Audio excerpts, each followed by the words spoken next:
Me espera que empiece a grabar. Listo. Entonces, una de las cosas que se me hizo interesante fue el cierre de estos mecanismos. Es decir, cómo es que están... a ver, voy a tratarlo de decir en lenguaje vulgar. ¿Cómo está articulado un cuerpo con otro? Pero recuerdo que articulación la dejamos únicamente para los que eran pernos.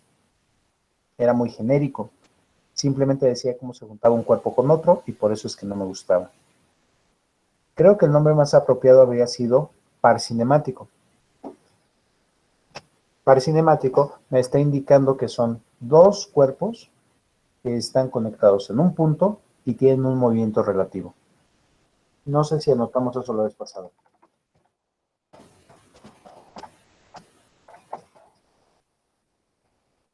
Perdón, ni siquiera eran cuerpos, eran dos eslabones.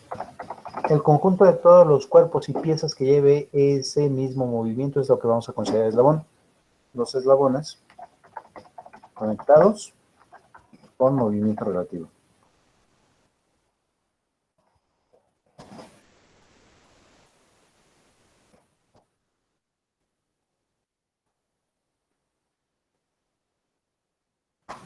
Entonces, de los pares cinemáticos tenemos los que son pares cinemáticos con cierre por fuerza y pares cinemáticos por cierre con forma.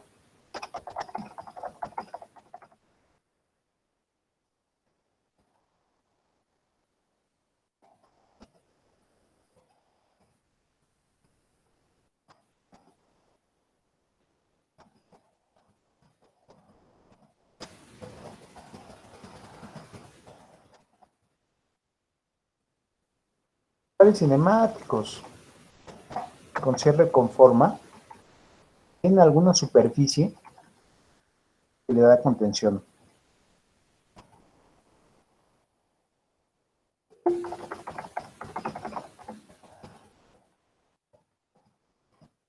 Tienen algún envolvente, tienen alguna superficie que permite que los dos cuerpos estén articulados y estén conectados uno con el otro.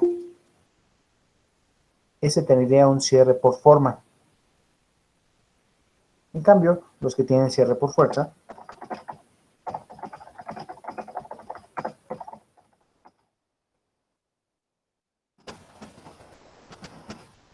requieren de alguna acción de otro cuerpo, es decir, de una fuerza. Por ejemplo, puede ser de una fuerza de un resorte, o tal vez sea del mismo peso que está proyectando un cuerpo contra el otro y nos genera esa normal. Tal vez pueda ser una fuerza magnética que permita que una superficie esté pegada a la otra. Y que si desaparece esa fuerza, se pierde el mecanismo. Casos parecidos serían aquellos en donde solo tenemos normales, tensiones y fricciones. Estas fuerzas pueden desaparecer.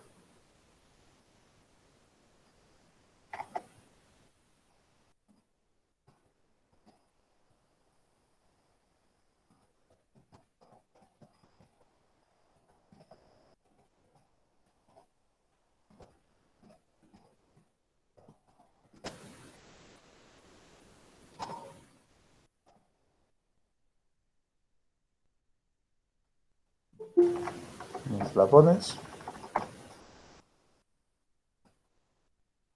El par cinemático puede desaparecer.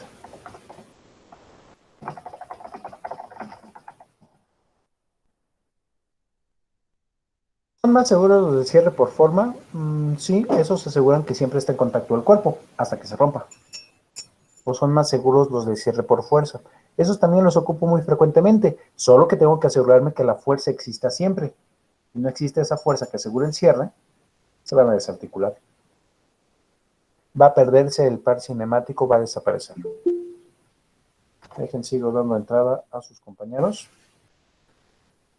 Creo que ya estamos casi todos completos. ¿Dudas acerca de los pares cinemáticos con cierre por forma y cierre por fuerza?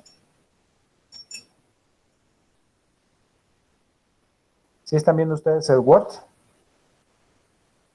Sí, profe, y no hay dudas. Sí, sí se ve, no hay dudas. Muy bien. Entonces, ahora vamos con los pares cinemáticos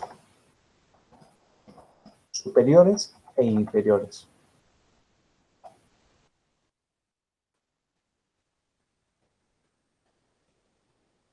Los pares cinemáticos los podemos dividir en pares cinemáticos inferiores y pares cinemáticos superiores.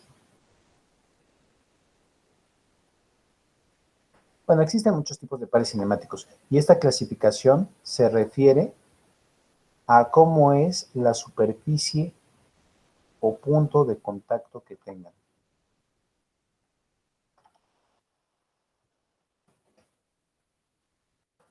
Pares cinemáticos superiores son aquellos en los que se establece una unión entre los eslabones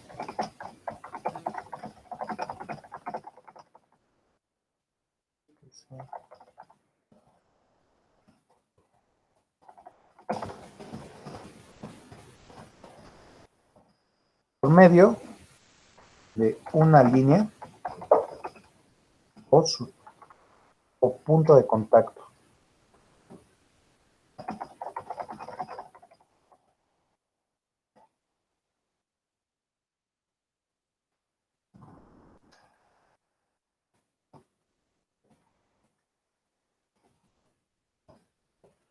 Una línea o punto de contacto.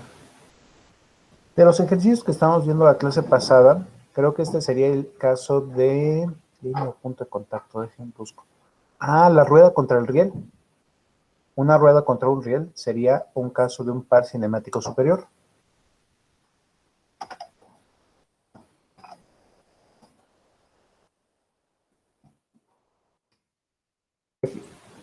Imaginemos a la rueda y al riel en el que tiene contacto y vean que solamente tiene contacto en una línea.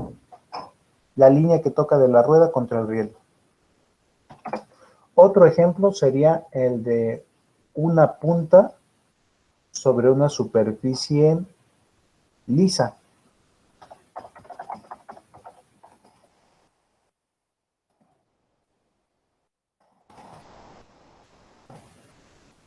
Una punta sobre una superficie lisa, recuerdo que eso nada más podría significar un punto de contacto. Una aguja sobre un tocadiscos tal vez sería uno de estos casos. Pares cinemáticos superiores son aquellos que se establece la unión entre los eslabones por medio de una línea o de un punto. En cambio, los pares cinemáticos inferiores. No por ser pares cinemáticos inferiores son menos. Los pares cinemáticos inferiores significan que son aquellos que se establece una unión entre los eslabones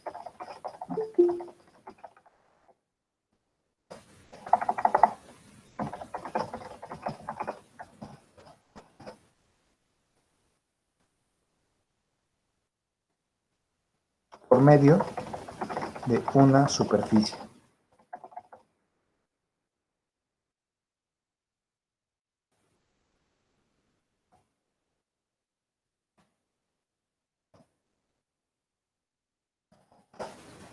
Son aquellos en los que se establece una unión entre los eslabones por medio de una superficie. Podemos ver alguna superficie generada y esa superficie va a ser la que le va a dar identidad a este par cinemático.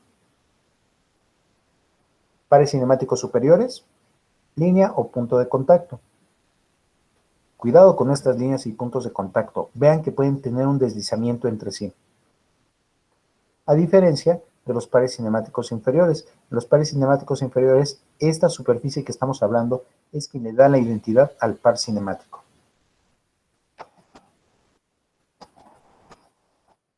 Ejemplos. Dejen busco ejemplos. ¡Ay! El cuenco y bola. El cuenco y bola, el cuello de la Barbie, el cuello del G.I. Joe, vean que la bola y el cuenco tienen una superficie que está teniendo contacto entre uno y otro, y es la que le da la identidad a este par cinemático. Hay quienes mencionan que los pares cinemáticos inferiores son más fáciles de lubricar, porque tienen una superficie y esta superficie puede tener un envolvente que les permita mantener el aceite ahí adentro. Sí, en cierta forma sí. Hay otros que dicen que los pares cinemáticos inferiores son aquellos en los cuales tienen cierre por forma. No siempre. La única diferencia que sé yo entre los pares cinemáticos superiores e inferiores es los superiores, un punto o una línea de contacto, mientras que los inferiores tienen una superficie. Y vamos a empezar con estos pares cinemáticos inferiores, identificando algunos que se van repitiendo mucho. Existen múltiples formas de pares cinemáticos, pero los pares cinemáticos inferiores se repiten mucho.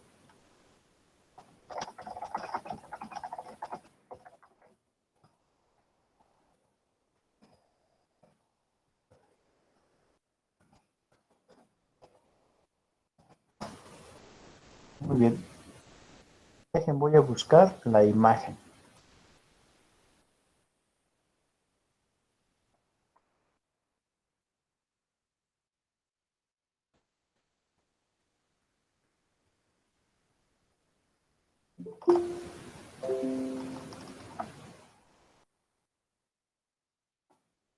Ahí está ese par cinemático. Son dos cuerpos. El primero es la base y el segundo es el otro, el brazo. Puede tener múltiples piezas, ¿sí? Pero identifico que entre ellos hay dos eslabones.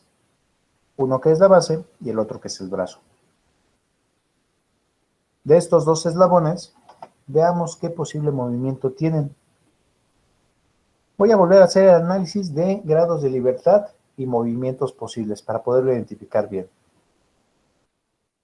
Se puede mover hacia adelante y hacia atrás. No. No. Estamos dejando como base al cilindro. Parece un cilindro, ¿eh? Pero no, para acá no se puede mover perpendicular a ese eje de rotación. Me parece bien. Déjenlo, pongo en color. Si no me recuerdo de eso, estamos poniendo en color rojo. Muy bien. ¿Se puede mover hacia la izquierda y hacia la derecha? Tampoco. Tampoco. La otra restricción. Ah, ya sé. Esto parece una articulación. Pero acordémonos que articulación era muy genérico. Puede moverse hacia arriba y hacia abajo. Sin problema. O tiene un tope que lo impide. Tiene un tope. ¿Ya alcanzaron a ver el tope que tiene? Ah, Sí. sí, ya. Entonces, es una de estas bisagras con tope que soporta carga radial y carga axial. Gracias a esa pequeña diferencia, no permite irse ni hacia arriba ni hacia abajo.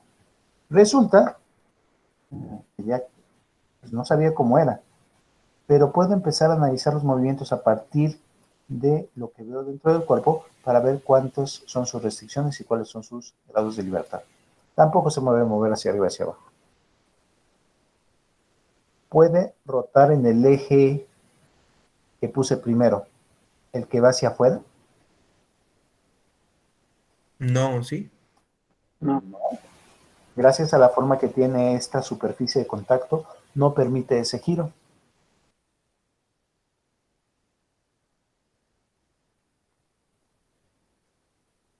Más en el punto al giro.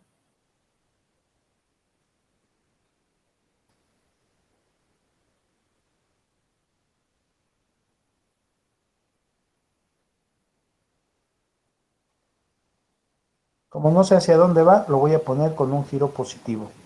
Ya después que resolvamos, verás si no, pues no ha alcanzado un giro en esta dirección. Tampoco en la otra dirección perpendicular, izquierda-derecha.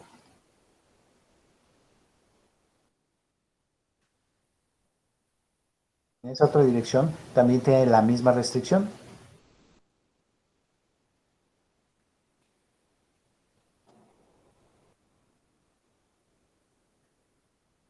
Tampoco alcanza a dar el giro. Y hacia arriba y hacia... Ah, espérense. El giro con el eje vertical, ese es completamente libre. No sé si lo alcanzan a ver. Que el giro en esta dirección, ese que tiene el delta teta, es realmente la libertad que tiene. Ujú. Sí. Es un... ¿cómo le llamamos a esto? Un grado de libertad, 5 restricciones.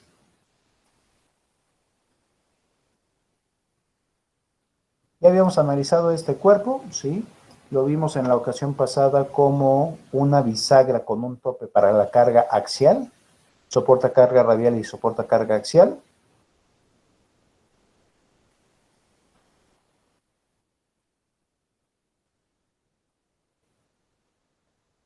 Es más, aquí no sé si gira hacia la derecha o hacia la izquierda. Aquí sí puede tener la libertad de girar hacia cualquier lado.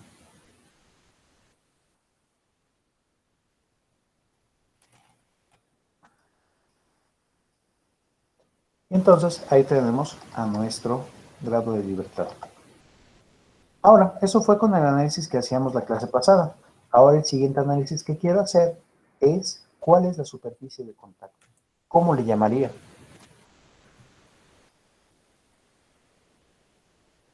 ¿Revoluta o giratorio? De revolución. Vean que la superficie que se forma aquí lo podemos armar por medio de una superficie de revolución. Esa superficie de revolución está alineada con la dirección del posible giro del grado de libertad. Podría ser un paraboloide hiperbólico. No sé si me vaya a salir la imagen del paraboloide hiperbólico.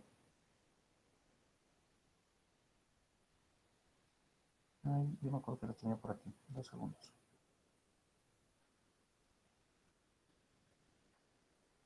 Creo que lo voy a tener que dibujar a mano alzada. Y entonces, entre estas dos superficies podría haber al paraboloide hiperbólico. No es un cilindro. Es un paraboloide hiperbólico con mucha imaginación. Y ese es el que está aquí en contacto. Bueno, tal vez no sea exactamente este paraboloide hiperbólico. Tal vez tenga la forma de... Lo pongo. El tope que tiene arriba, el cilindro que me está formando el rodamiento, el tope que tiene atrás, y luego esta superficie la hacemos girar respecto a un eje de rotación. Con eso ya obtendríamos entonces la superficie de contacto de revolución. En este caso se le llama revoluta.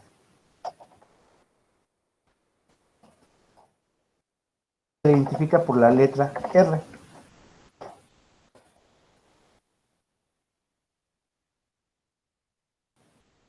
Dentro de lo que tiene interesante es tiene un grado de libertad y 5 restricciones. ¿Dudas de lo que está pasando aquí?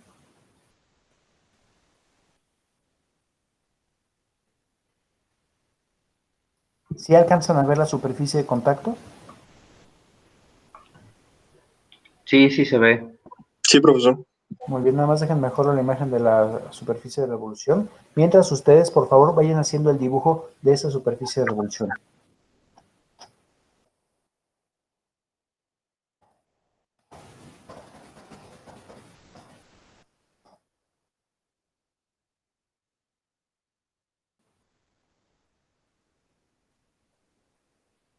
Yo lo veo como un hiperboloide parabólico para que pueda tener el tope hacia arriba y hacia abajo, el tope en dirección axial. Aunque muy probablemente sea esta forma con escalón. Un escalón que me está soportando la carga axial.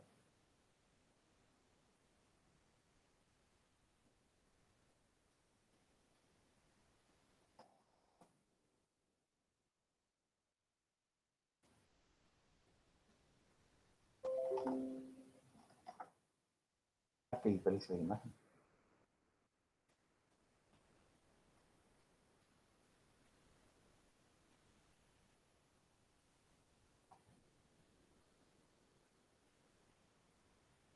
Profesor, ahí no me quedó claro. ¿Para qué tenemos la superficie de revolución? La superficie de revolución te va a permitir girar en ese eje, pero cuando trates de irte hacia adelante y hacia atrás, te va a tener una restricción. No puede avanzar sobre esta superficie hacia atrás. Ok, sería como lo que está ahí, digamos, como en medio. Como los topes. Sí. Ah, ok. Me imagino esta vigueta en I y ahora la hago girar alrededor del eje de revolución y ve que estos topes te van a impedir irte hacia adelante y hacia atrás. Solo te van a permitir el giro. Sí, ya lo vi claro. Sí, gracias. No nada. Nada más pongo el eje de revolución para que quede ya todo mejor claro. Solo permite la rotación. mejor. Ustedes vayan haciendo su dibujo del hiperboloide parabólico para que identifiquen que solo permite la rotación.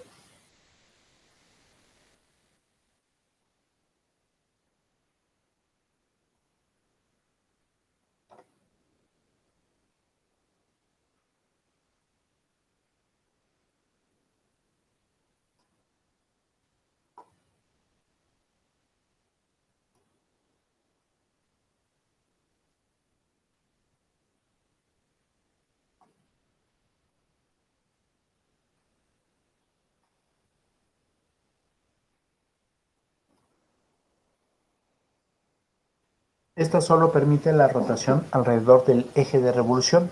Hay muchos que le llegan a llamar rotacional. No, rotacional creo que lo tenemos con otro concepto dentro del cálculo vectorial. Hay quienes llaman articulación rotacional.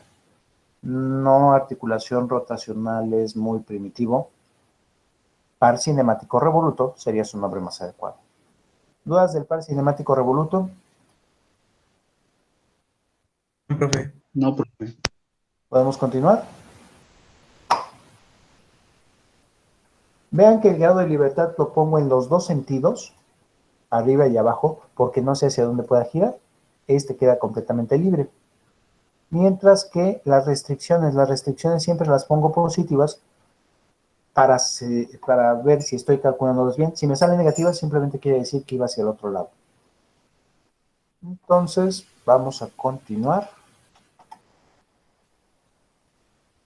Dejen busco otro par cinemático.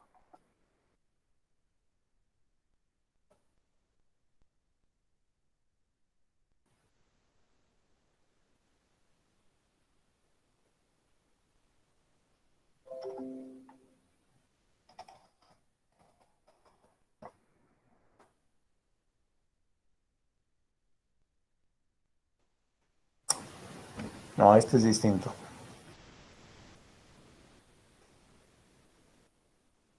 Este solo permite la traslación. Gracias a la guía que tiene a un lado, solo permite la traslación. Pero no me voy a confiar, voy a volver a hacer el análisis viendo las restricciones y los movimientos posibles. Queda hecha, no se mueve, adelante y atrás no se mueve.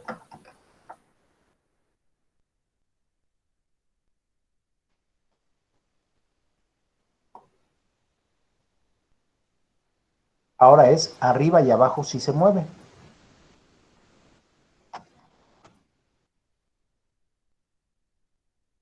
Gracias a esta forma prismática que tiene a un lado, sí se puede mover alineado con esa guía.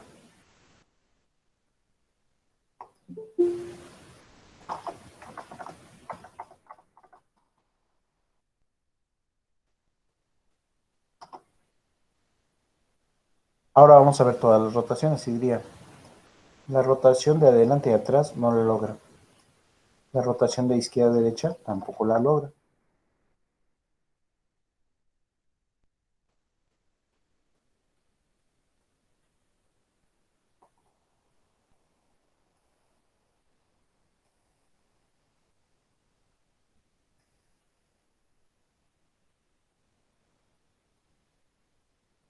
La rotación, no, tampoco la rotación en vertical no la va a lograr.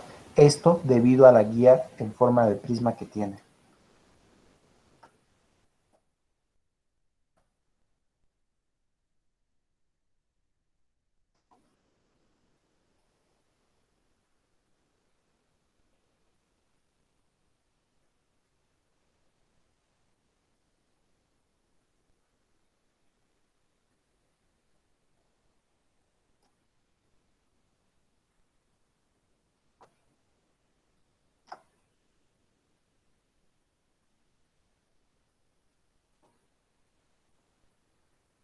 Aquí la forma de la superficie de contacto es un prisma. Así como allá arriba era una superficie de revolución, aquí es el prisma de la guía.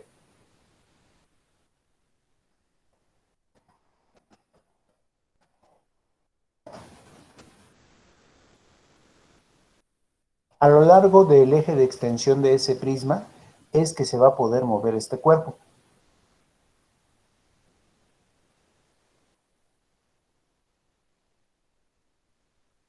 más dejen busco una imagen de un prisma para que se alcance a ver bien.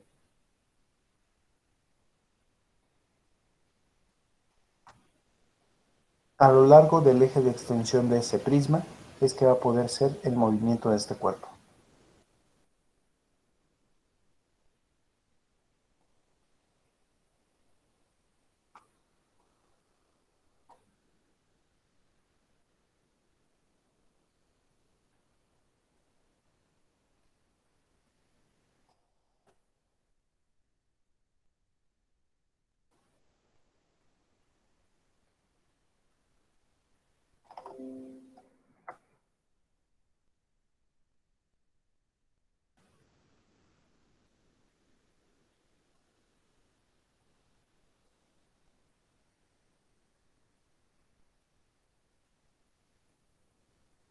Bueno, puede ser un prisma triangular, puede ser un prisma rectangular, algo que impida el que gire y solo permite el deslizamiento a lo largo de ese prisma.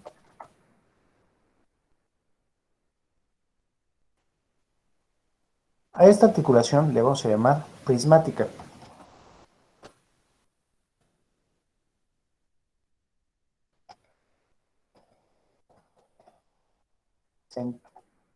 Se identifican por las letras P. Estas nuevamente tienen un grado de libertad y 5 restricciones. Arriba tiene un grado de libertad rotacional, mientras que abajo tiene un grado de libertad traslacional. ¿Dudas de estos dos? Ustedes vayan haciendo su dibujo, por favor.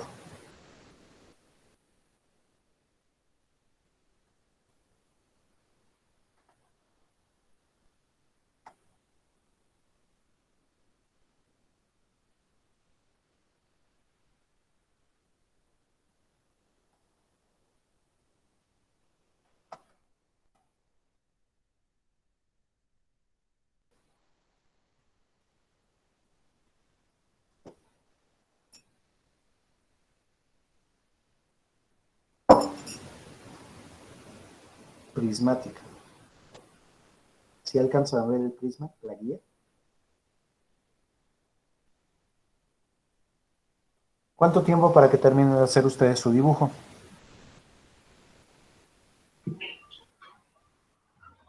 Un minuto y ya. Un minutito. Muy bien, me espero.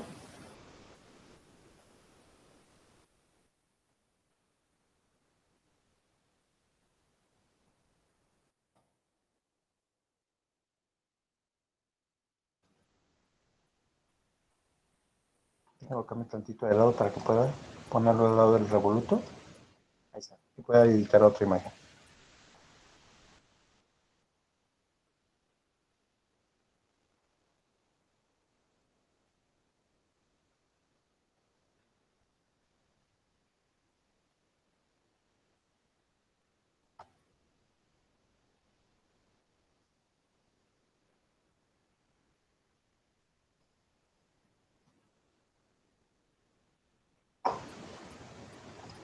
Prismático y revoluto. Muchos dicen que con estos dos puedo armar todos los mecanismos posibles, pero no, existen otros más. La superficie de contacto entre un cuerpo, bueno, es que ya no es un cuerpo, entre un eslabón y otro, la superficie que puede estar viendo entre un eslabón y otro, son las que me van a decir cómo es este contacto. Ambos son pares cinemáticos inferiores porque tienen superficies de contacto.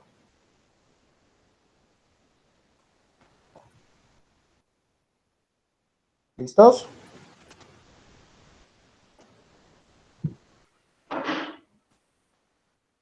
Voy con el siguiente par cinemático. Listo.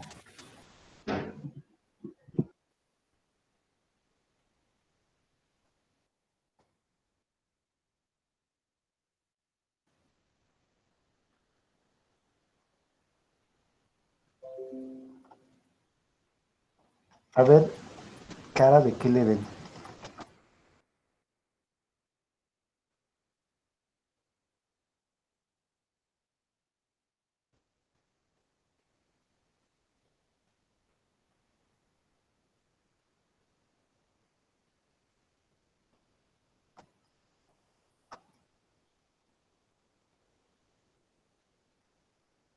ver, cara de que le...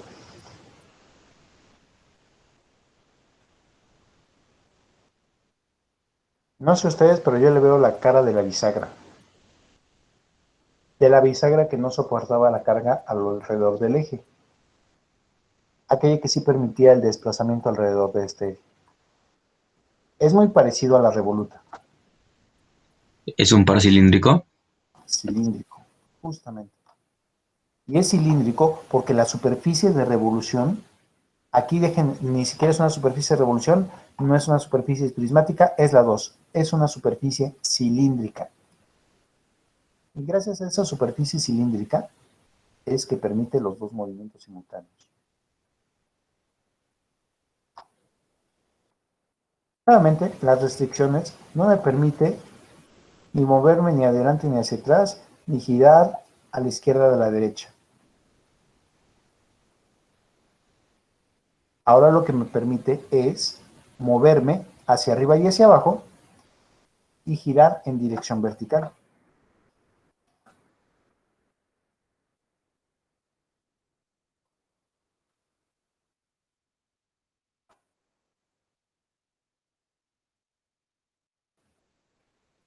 Es una bisagra sin tope. Pero ya no solo la voy a poder llamar bisagra sin tope. Ahora la superficie que estamos identificando es un cilindro. Al estar identificando un cilindro, esta se va a llamar superficie cilíndrica, par cinemático cilíndrico.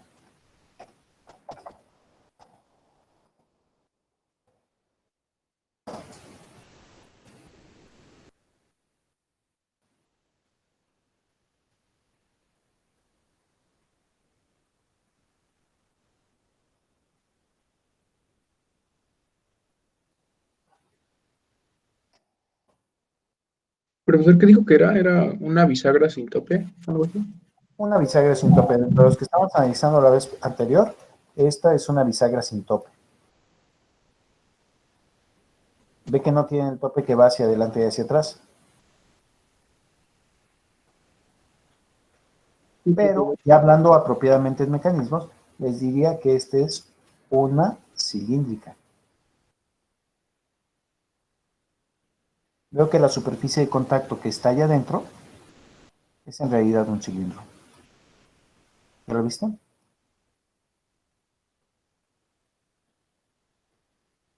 Este cilindro permite la rotación y la traslación sin ninguna restricción.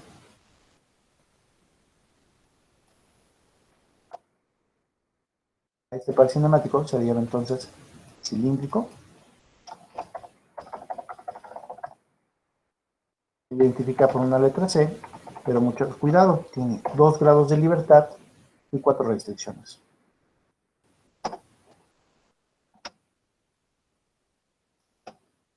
¿Y se va entendiendo?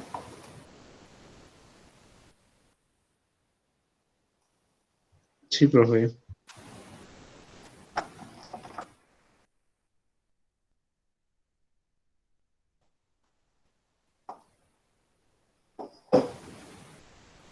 Par cinemático cilíndrico. Y me espero 2 minutos en lo que hacen su dibujo.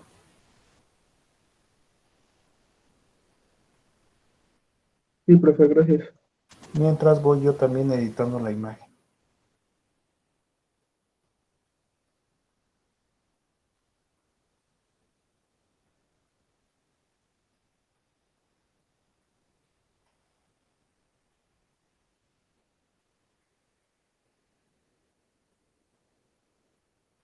Par cinemático cilíndrico.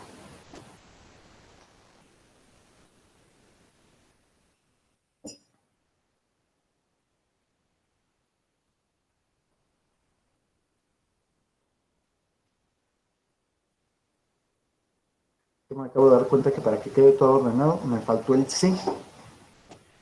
Me espero todavía 1 minuto más para dibujar el siguiente.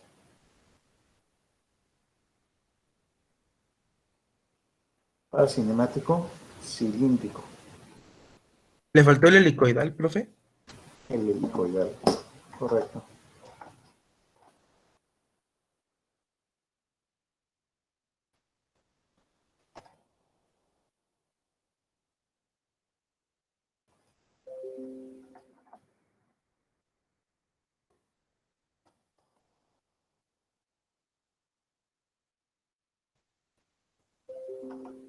Vamos a ver si no me confundo ahorita que dibuje el helicoidal.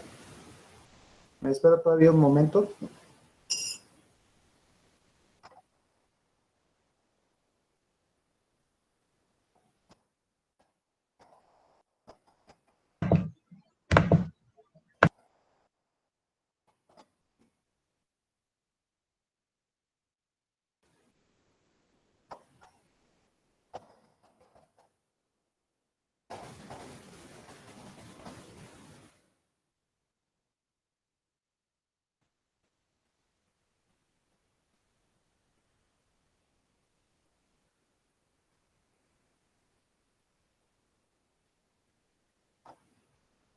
¿Listos? Ya puedo poner la siguiente superficie. Ya. Sí, pues. Esta superficie helicoidal. Esta también permite una rotación y una traslación. Veo que parece una superficie prismática torcida. Vamos a recuperar la imagen un segundo.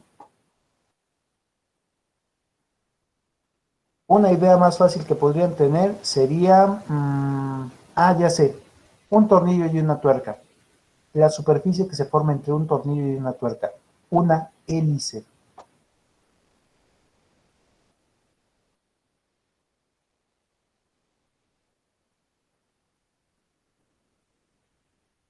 Estoy buscando una hélice decente para que no se vea tan feo esto.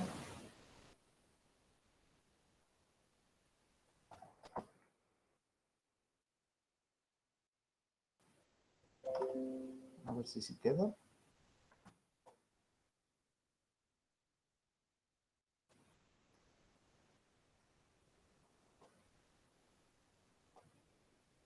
Y ahí está la hélice. ¿Y la alcanzan a ver? A este entonces se le va a llamar par cinemático. Y a cada uno de estos pares cinemáticos le estamos asignando el nombre de la superficie que estamos viendo. Es un par cinemático inferior helicoidal. Se identifica con la letra H.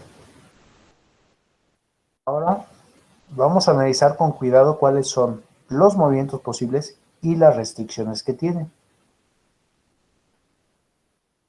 Hacia adelante y hacia atrás no puede, hacia la izquierda, hacia la derecha no puede, y las rotaciones en estas dos direcciones tampoco las puede. Eso salió fácil.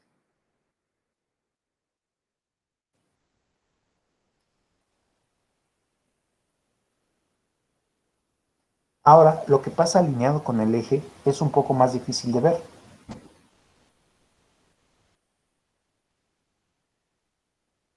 Porque cuando lo tratamos de rotar, se desplaza, y cuando lo tratamos de desplazar, rota. Creo que ustedes están más acostumbrados al cuando lo rotamos, se desplaza, y eso es lo que tenemos asociado a un tornillo. Rotamos un tornillo y gracias al plano inclinado que está en esa superficie helicoidal, podemos hacer que vaya avanzando poco a poco hacia adelante o hacia atrás. Resulta que aquí la rotación y la traslación no son independientes entre sí.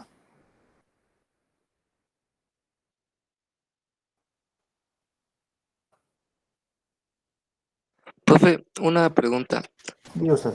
respecto a la revoluta y el helicoidal. La revoluta entonces literalmente solo gira, no se va a desplazar ni tantito. Yo lo estaba relacionando con un tornillo, pero entonces sería más a un helicoidal. Un tornillo es un helicoidal, correcto. Ok, Y una vale. revoluta, ponlo como un, ¿qué sería una buena imagen de revoluta? Un rodamiento. Deja buscar una imagen de un rodamiento para que veas Ok, cómo es. ok, vale. Gracias, profe. De nada. Deja buscar una buena imagen de un rodamiento seccionado.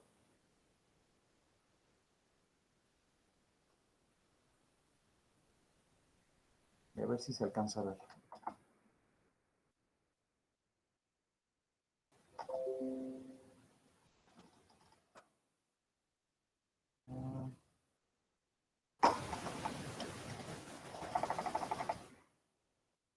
No sé si alcances a ver aquí en esta parte del rodamiento. tratar de marcar con algún color. Tiene una parte recta.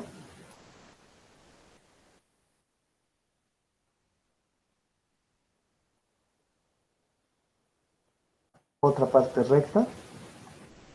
Y aquí, para que tenga la pista de rodamiento de los balines o de los cilindros que vaya a tener ahí, tiene una superficie de revolución. Esa superficie de revolución nosotros nada más alcanzamos a usar un pedacito.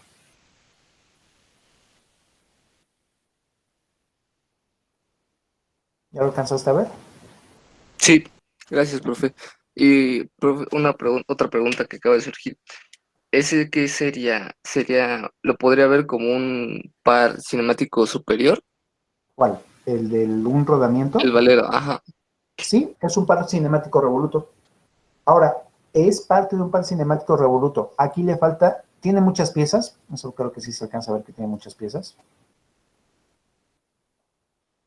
Mira que tiene no sé cuántas balas, tiene la pista interna, tiene la pista externa, pero no es un par cinemático.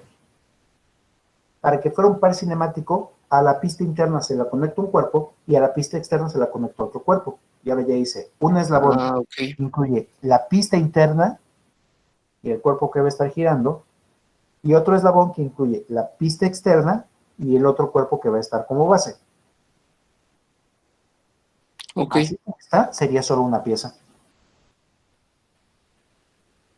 Hasta que no conecte a los otros dos eslabones, no va a ser parte de un par cinemático.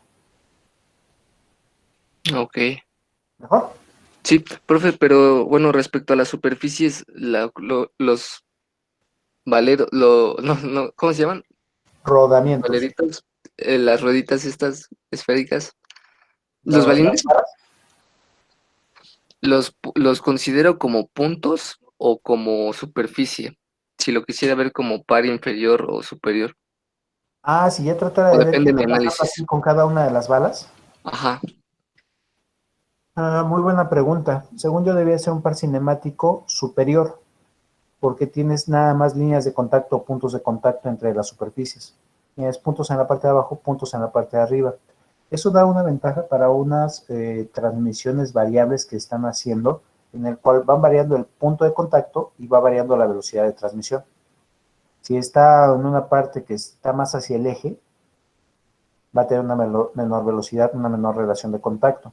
En cambio, si está hasta una parte que está más hacia el ecuador del giro de la rueda, de la esferita esta, va a tener una mayor relación de velocidades. Entonces, esos serían, adentro, si lo estuviera viendo adentro del rodamiento, pares cinemáticos superiores. ok. Muchas Puntos gracias, de profe. líneas de contacto. Pero esto, si ya lo vemos déjalo, lo vuelvo a poner en su tamaño normal. Si ya lo veo ahí en su tamaño normal, en realidad es nada más como va a estar conectándose aquí dentro y veo que es una superficie de revolución. ¿Mejor? Sí, mejor. Gracias, profe. De nada. Deja volver a este rodamiento.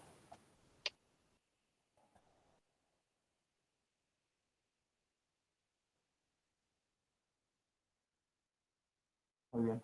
Ahora, en la superficie helicoidal tiene un pequeño problema. La rotación y la traslación no son independientes como en la superficie cilíndrica. Una depende de la otra y por eso es que aquí las voy a poner con línea punteada. No son linealmente independientes estas dos. Y eso lo hemos aprovechado en los tornillos. En un tornillo nos permite transformar la rotación a una traslación.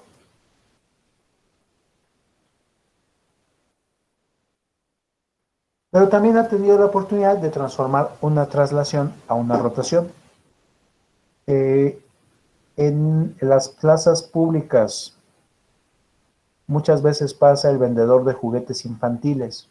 Y dentro de esos juguetes infantiles hay uno que es una hélice. Tienen un par de tubos enroscados en forma de hélice y sobre ellos se monta una hélice. Cuando ustedes mueven hacia arriba una corredera, ese movimiento de traslación se le transforma en un movimiento de rotación a la hélice y la hélice sale volando. No sé si hayan visto este tipo de juguetes. Sí, profesor. Sí. ¿Y se acuerdan de esos juguetes? Muy bien. Ahí es un par cinemático helicoidal.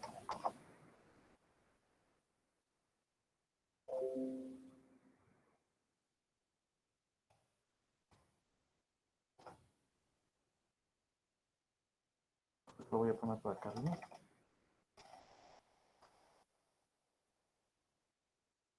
¿Ya vieron que es un par cinemático helicoidal? Aquí transforman la traslación en rotación, mientras que en un tornillo transforman la rotación en traslación.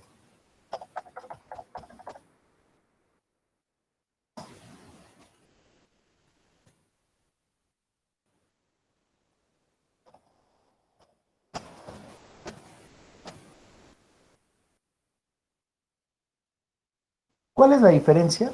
La diferencia es el ángulo en el cual se está realizando esta hélice.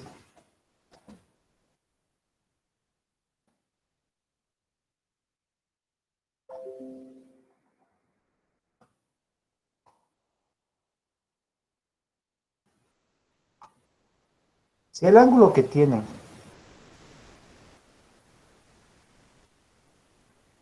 respecto al eje es pequeño,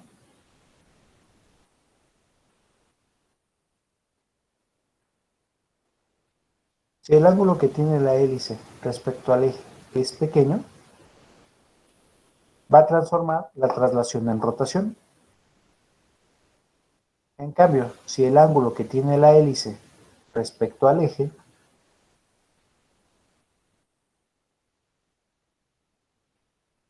es grande, ¿ya alcanzó a ver el ángulo?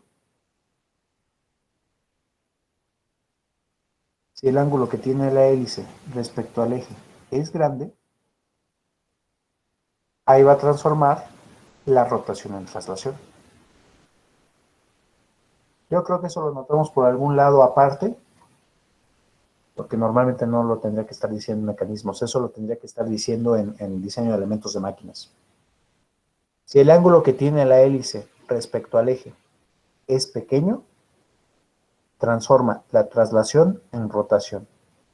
Y si el ángulo que tiene la hélice respecto al eje es grande, transforma la rotación en traslación.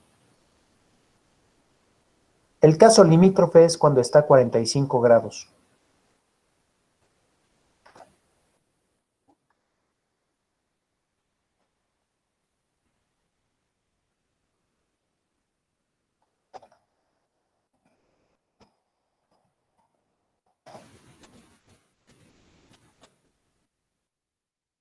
Bien, quienes hacen algunas adaptaciones de estos pares cinemáticos para que sea más fácil el movimiento. A ver qué tal en esta siguiente imagen.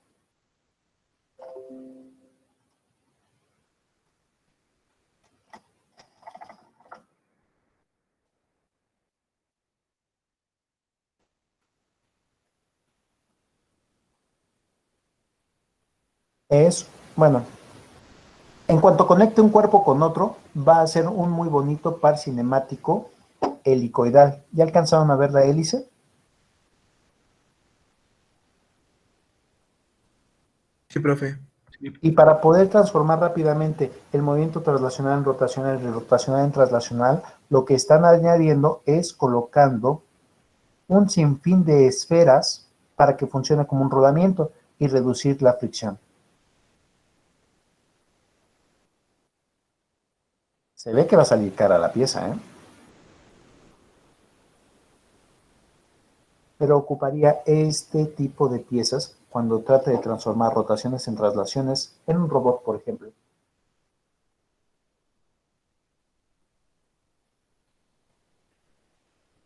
¿Dudas del par cinemático helicoidal? Yo, profesor, nada más, cuando el ángulo es pequeño, ¿qué pasa? Muy bien. Cuando el ángulo es pequeño respecto al eje, ¿Sí? vas a transformar la traslación en una rotación. Es el modelo del juguete. Ok, entonces pasa lo contrario cuando es grande, ¿no? Sí, cuando el ángulo es grande, vas a transformar la rotación en traslación. Ok. Profe, si estuviera exactamente a 45 grados, ¿qué se dice? Si estás exactamente a 45 grados, no tienes ventaja en uno u otro sentido. Cuando trates de girarlo, la traslación va a ser muy rápida, pero te va a costar trabajo girarlo. Y cuando trates de trasladarlo, lo vas a poder trasladar, pero la rotación va a ser difícil. A 45 grados no tendría hacia dónde decidirlo. Ok, gracias. ¿No?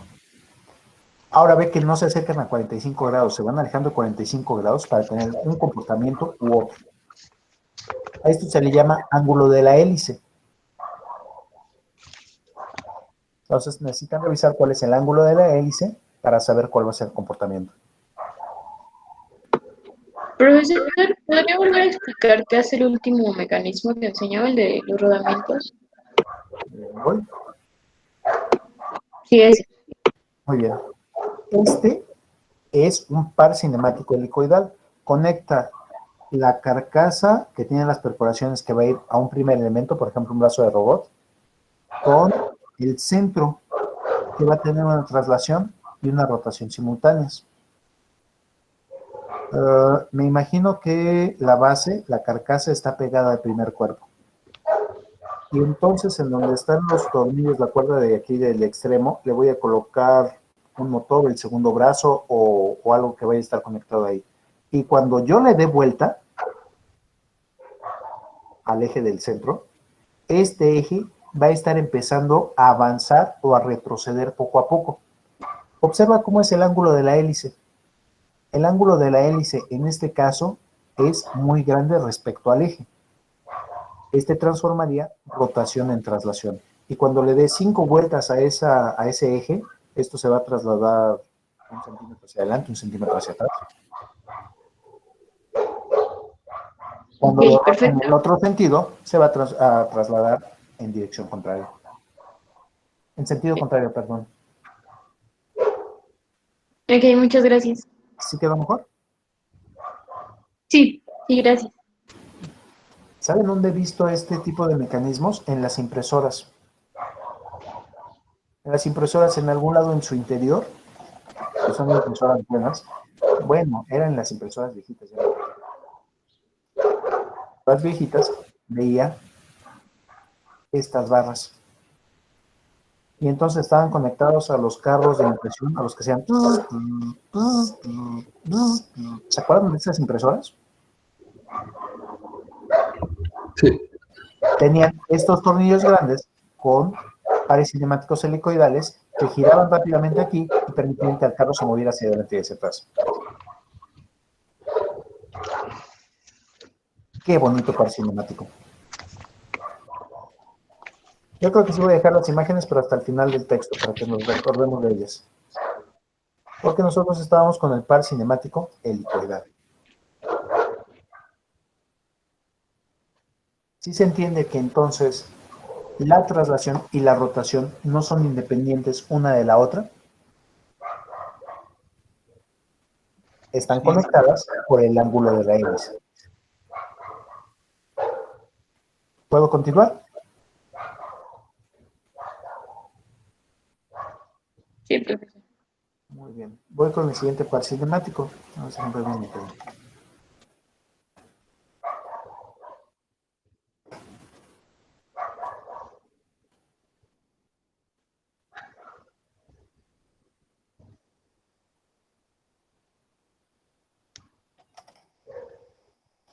A, B, C, D, E.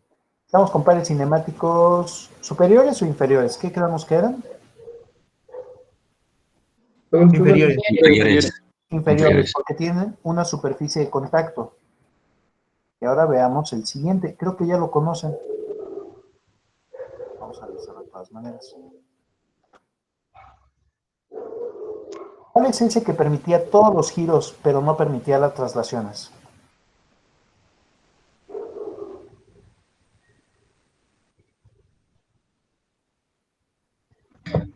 ¿Rótula se le llama? El de cuenco bola, correcto. El de cuello de Barbie, también. Pero vamos a darle el nombre de la superficie. ¿Qué superficie es la que pone en contacto un cuerpo con el otro? ¿Una esfera? Es un cilindro, ¿no? No, sí, una esfera, perdón. Una esfera, correcto. Y entonces, al ser una esfera, resulta que eso lo voy a llamar esféricos.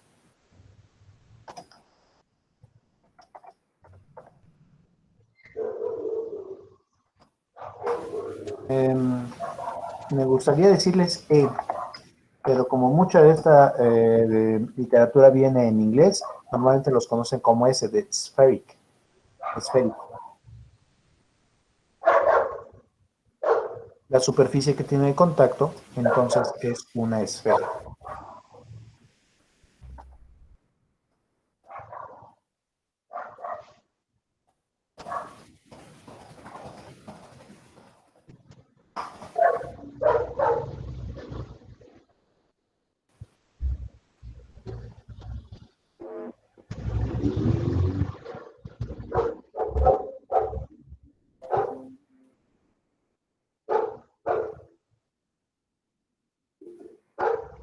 Alguien escribió por el chat, ¿nos pueden decir qué menciona por el chat?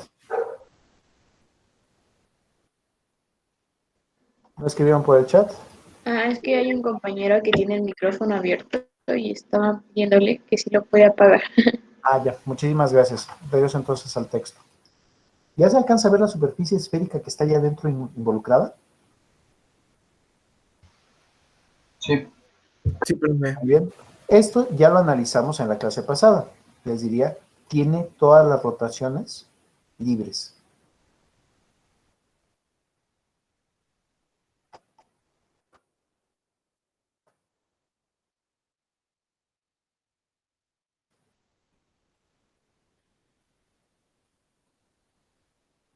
Bueno, creo que está utilizando otro sistema de referencia, pero tiene todas las rotaciones libres.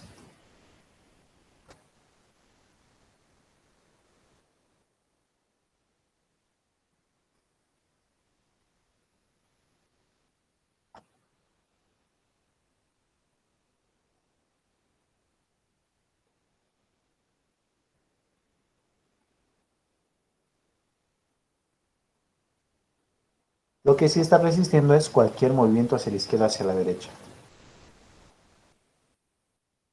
Durante mucho tiempo no supe cómo se armaban estas articulaciones esféricas y siempre las estaba desarticulando, ya saben, quitándole la cabeza a la Barbie, quitándole la cabeza al G.I. Joe. No sé si les haya pasado eso de pequeños, que se hayan dicho, seguramente vas a ser ingeniero. Pero aún, como que quieres ser ingeniero mecánico, mecatrónico, porque andas desarmando todo.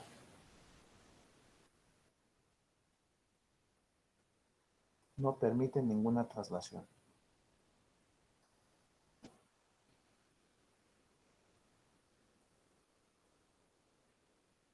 ¿Ya alcanzaron a hacer su dibujo?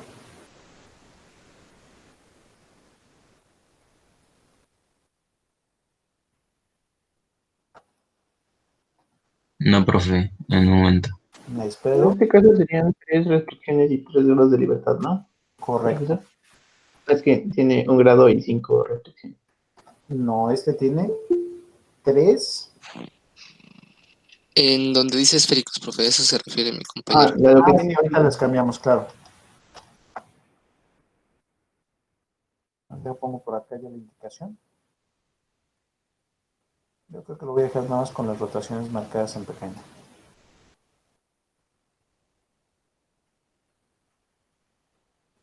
Tiene libre todas las rotaciones. Con una de ellas que restringiera ya no sé si sería esférico. Y como vieron muy bien, tiene 3 grados de libertad y 3 restricciones.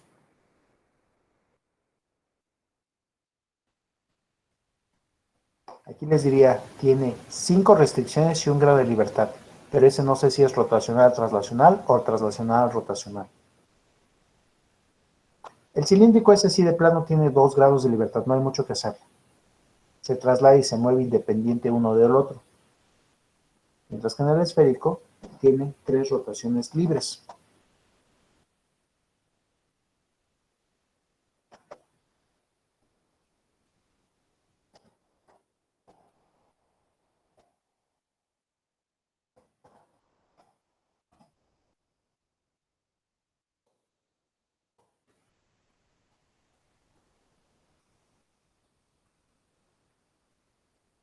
Y dentro de las que más me gusta presentar como articulación esférica, entiendo que es la del, ¿cómo se llaman estos cuates?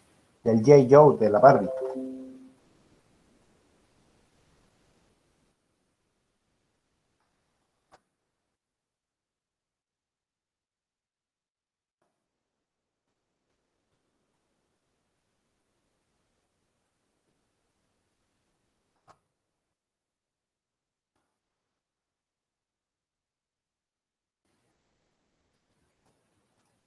Entiendo que sea la de G.I. Joe de la Barbie, pero eso lo tenemos directamente dentro del cuerpo. Una articulación esférica. Bueno, no es que tenga la esfera completa ni que esté un cuerpo dentro del otro, pero veo que todo el tejido conectivo que está alrededor de esa articulación, como dicen los médicos, es el que me acaba de dar la forma de la esfera.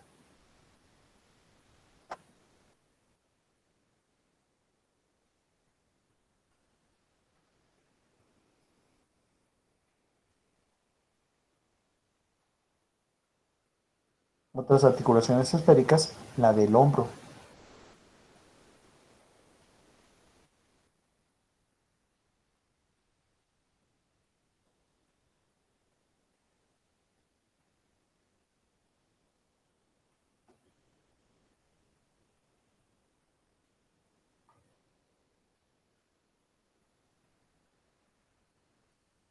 ¿Dudas hasta aquí?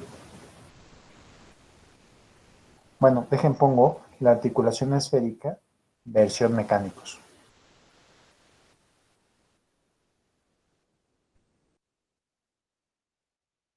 Creo que le llaman rótula.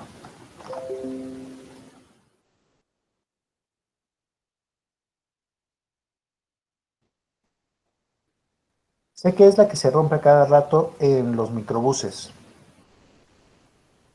Y vean que también es una esfera. Y entonces por medio de un tornillo la voy a conectar a un primer cuerpo y por medio del otro tornillo la voy a conectar al otro cuerpo. Durante mucho tiempo no supe cómo era que metían la esfera aquí. Y resulta que tienen el cuerpo plateado, ponen el cuerpo dorado que trae a la esfera y lo meten en una máquina estampadora para darle este ribete y dejar encerrada la esfera. Primero lo ensamblan, luego lo ponen dentro de una prensa y hacen este ribete de este lado para acabar de dar forma a la esfera externa. ¿Dudas de la articulación, perdón, par cinemático esférico? ¿Puedo continuar? No, profe. Ah, sí, sí puede continuar, profe. Gracias. Entonces déjenme voy con el último de los que conocemos generalmente dentro de mecanismos.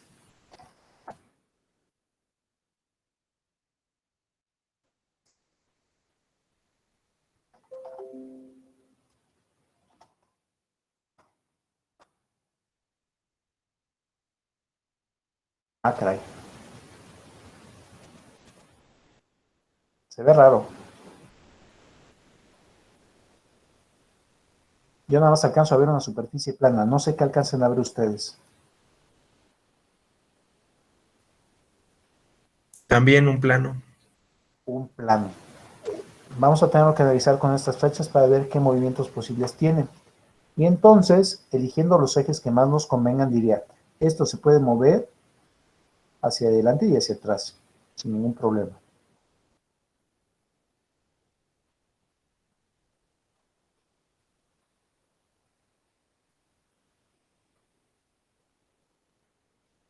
Se puede mover izquierda a derecha, sin ningún problema.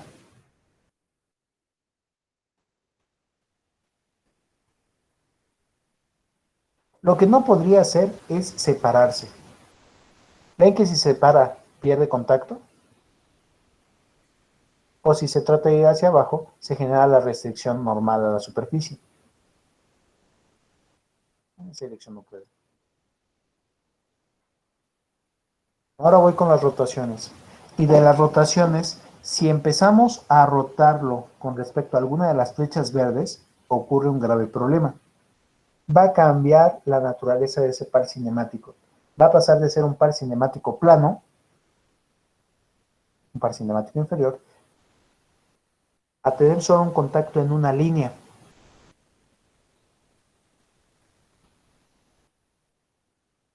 Y si tiene contacto en lugar de una superficie en una sola línea, eso se transforma automáticamente en un par cinemático superior. Por eso es que no voy a permitir esos giros. El giro que sí tiene completamente libre es el giro en dirección vertical.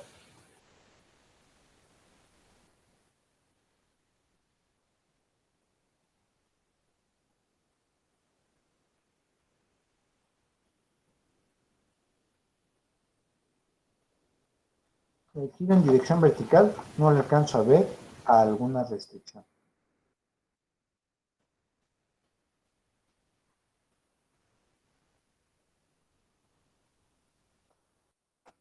¿Cómo le llamarían a este par cinemático? Plano. Plano, muy bien. Ahora el problema es que la P ya la quemé hace rato. La P ya la quemamos con el prismático. Entonces, a este le voy a tener que llamar flat, plano en inglés.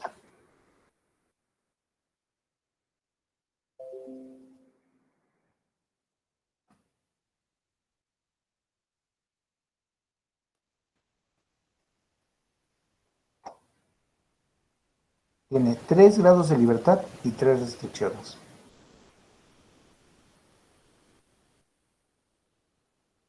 En general, dentro de la teoría de mecanismos, si encuentro una superficie, esa superficie va a ser la que le va a estar dando nombre a este par cinemático.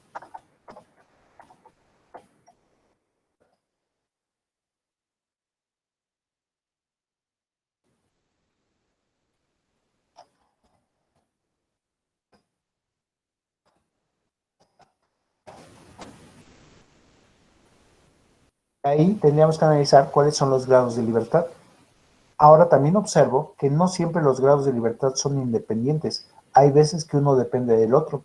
En realidad, cuando lo giro, se presenta una fuerza a lo largo del eje, que es la que conecta la traslación con la rotación. O cuando lo traslado, se presenta una fuerza, un par a lo largo de la hélice, que me transforma traslación en rotación. Pero hay sistemas que pueden ser aún más extensos. Voy a tratar de buscar un ejemplo real de un par cinemático plano.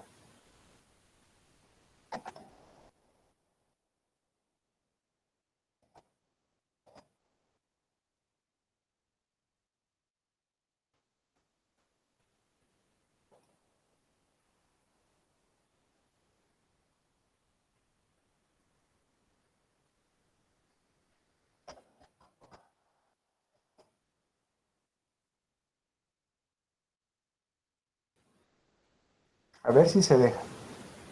Estoy buscando un ejemplo real de un par cinemático plano.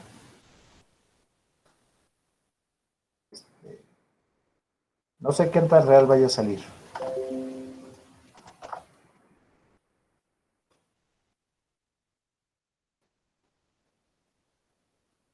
Pero yo diría que un par cinemático plano es el que hay entre cada una de las hojas de la armadura de Iron Man. Se está deslizando un plano sobre el otro. Dejen buscar uno mejor.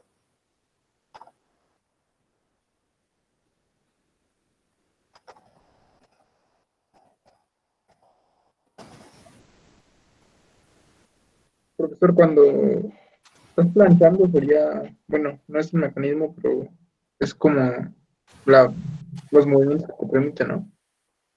Sí, cuando está planchando son los movimientos que se están permitiendo. Sí, hacia adelante, hacia atrás, hacia la izquierda, hacia la derecha y cualquier rotación.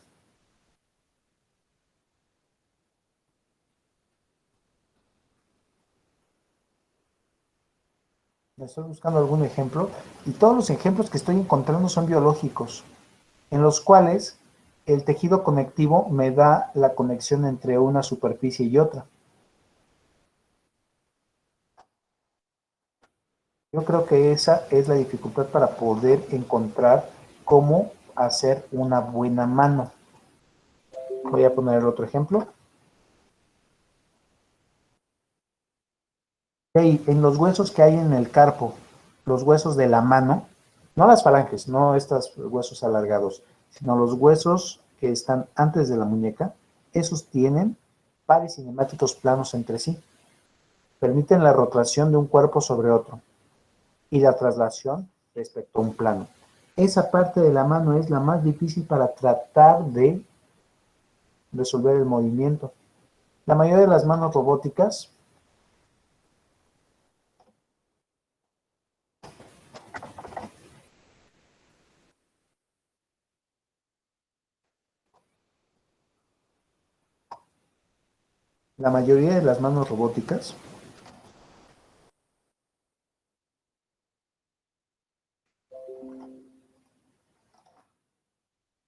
si bien tratan de simular muy bien los dedos y sus articulaciones, perdón, otra vez, pares cinemáticos revolutos. Vean que entre cada una de las falanges, el par cinemático que tienen es un par cinemático revoluto, excepto en los nudillos. En los nudillos tienen un par cinemático aún más avanzado. Ahí diría un par cinemático. Veamos la superficie de contacto. Este permite dos rotaciones. Este es un par cinemático silla de montar, el de los nudillos. Pero la parte de los pares cinemáticos de la muñeca, muy difícilmente los han podido controlar. Por eso es que la mayoría de las manos robóticas no tienen la destreza de una mano humana. Les faltan 8 grados de libertad por aquí en medio, que son los que permiten agarrar una esfera. Claro, ya hay algunas manos robóticas que lo están tratando de simular, pero en realidad, vean cuántos pares cinemáticos están conectados. Revoluto, revoluto, revoluto, revoluto. Revoluto, revoluto, revoluto, revoluto. Silla de montar, silla de montar, silla de montar, silla de montar. Como 8 planos. Otro silla de montar, revoluto y revoluto. Otro silla de montar. Y vean que la articulación de la muñeca les permite 2 movimientos. Bueno, ya me tronó a mí la muñeca, pero les permite 2 movimientos similares a una silla de montar.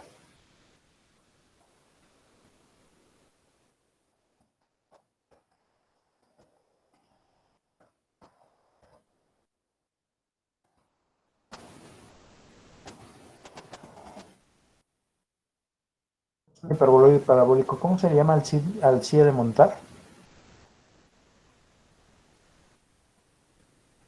El de forma de Pringles.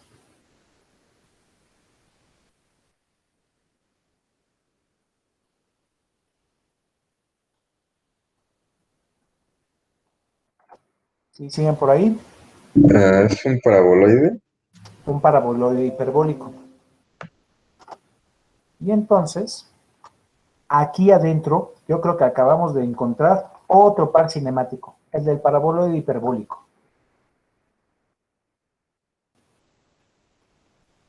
Vamos a analizar qué posibles movimientos hay entre esta superficie. Tal vez acabamos de crear un nuevo par cinemático. No es cierto, pero imaginemos. Permite ir hacia adelante y hacia atrás este par cinemático de paraboloide hiperbólico. ¿No, verdad?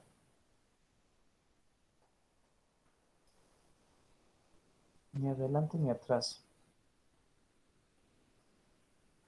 Ni izquierda a derecha.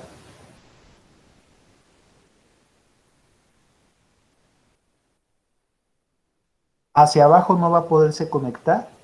Bueno, perdón, no va a poder atravesar la superficie por interpenetrabilidad. Y hacia arriba, pues se va a desarticular. Entonces, esta superficie paraboloide hiperbólico no permite ninguna traslación.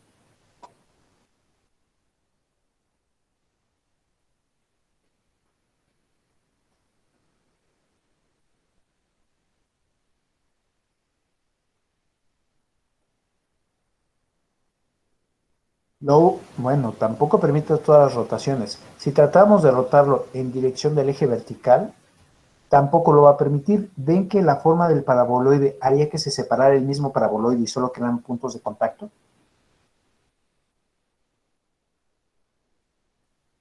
la rotación en este eje no es debida al paraboloide hiperbólico.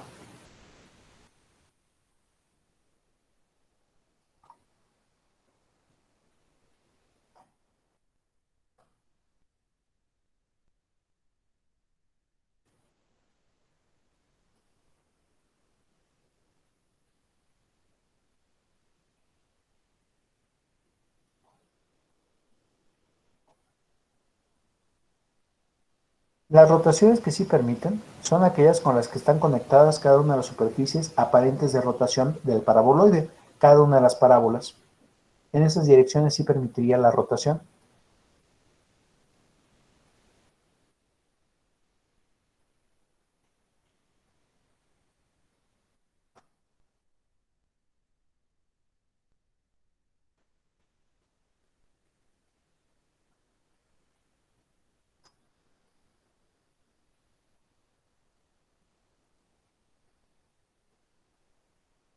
En esas dos direcciones sí permitiría la rotación.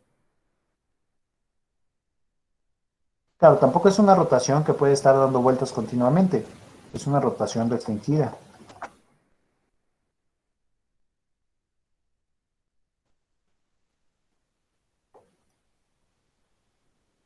Y este lo clasificaría como un par cinemático superior o inferior.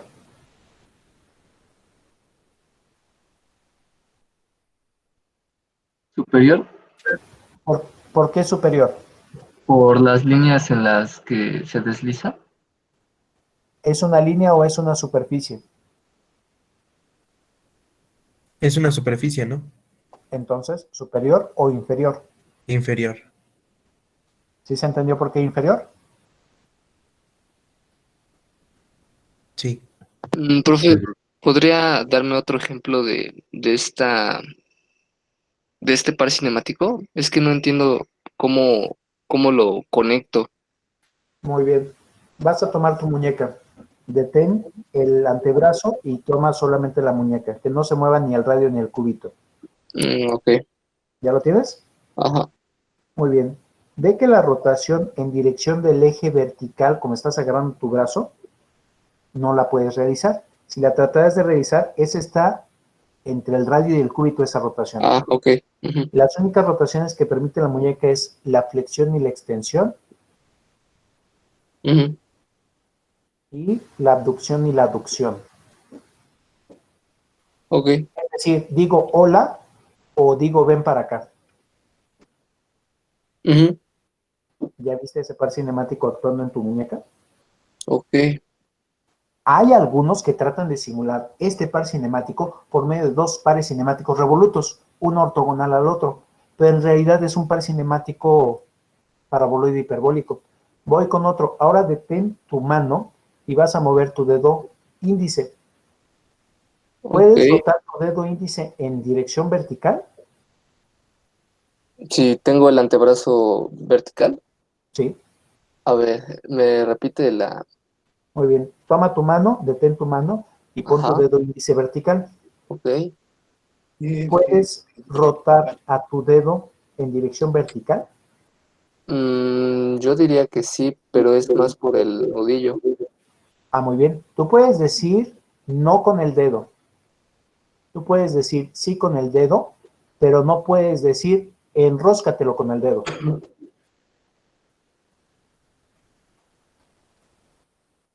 ¿Ya viste que el dedo solamente permite decir sí y decir no? Ujú, sí. Eso es la articulación del nudillo. La articulación del nudillo entonces es un par cinemático revoluto, dos pares cinemáticos revolutos o un par cinemático papa de Pringles, paraboloide hiperbólico. La falange, No, entre la falange y el carpo, sería el paraboloide, el paraboloide hiperbólico. En cambio, entre falange y falange, ¿qué movimiento es el posible? el revoluto. Solamente un revoluto. Ok. Cada uno lo hizo en su casa este tipo de análisis de cómo son cada una de las articulaciones de su brazo. Sí. Muy bien. ¿Ya las identificaron bien? Si ustedes alcanzan a identificar otra superficie posiblemente podrían encontrar otro par cinemático inferior. El chiste es que tenga contacto en una superficie. Ahora, de este contacto vamos a ver cuántos grados de libertad. No sé que tenga algún nombre, no lo he visto en los libros. En los libros nada más aparecen estos 6 de arriba, pero nosotros acabamos de encontrar uno. Paraboloide. Gracias, profe. De nada, hiperbólico.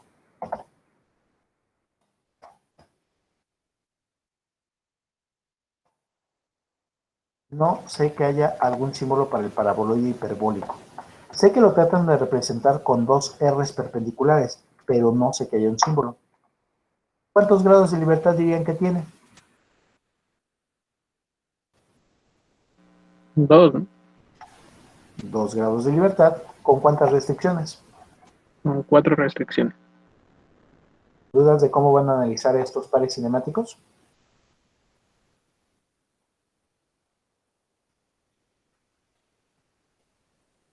Pares cinemáticos superiores a aquellos que tienen un punto o línea de contacto. Pares cinemáticos inferiores a aquellos que tienen una superficie de contacto. Vamos a empezar nosotros con el análisis de los pares cinemáticos inferiores porque es más fácil ver la superficie de contacto. Hay veces que para ver esa línea o punto de contacto es un poco más difícil cuando lo tratamos de hacer en los mecanismos.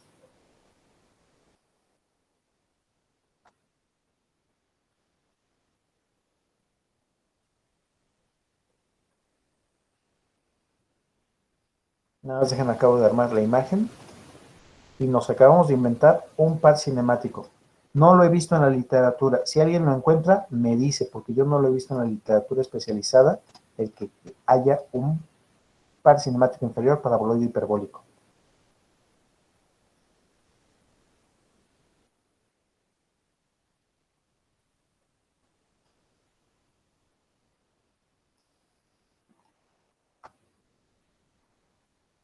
Voy a pasar todas estas imágenes hasta el final,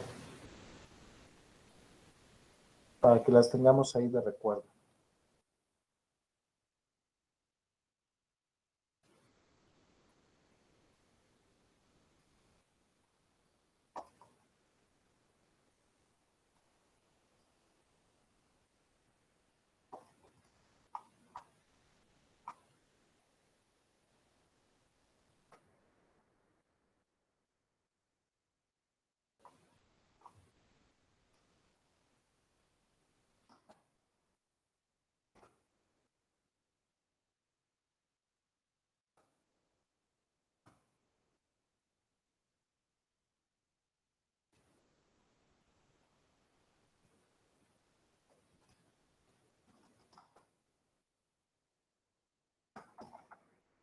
De los otros que no puse ejemplos, ¿sí se entendieron? ¿Sí recuerdan las bisagras?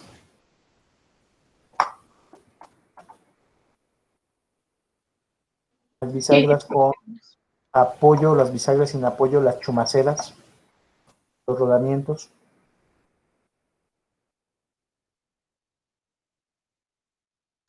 Sí, profe. Todo Muy bien. bien. Entonces, no me dejen, acabo de ordenar esto. Y yo creo que ya dimos tiempo suficiente para que pudieran hacer sus dibujos. ¿Les parece bien que pueda continuar? Sí. Si ustedes observan Ujú. algún otro, me cuentan. ¿Es posible que haya más pares cinemáticos? Sí, no hay ningún problema. Que sean pares cinemáticos inferiores en este caso porque tengan una superficie, sí. Solo díganme qué superficie es la que están ocupando y yo les voy a creer. Pero ya en su conjunto veo que hay múltiples conexiones en una mano.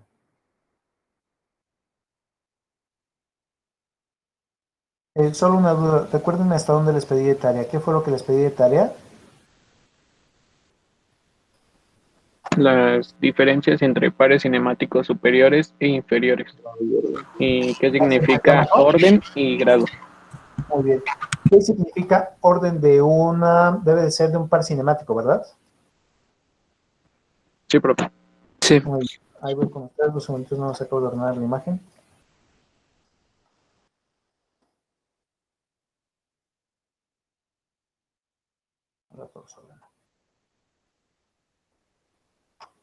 El orden de un par se refiere al número de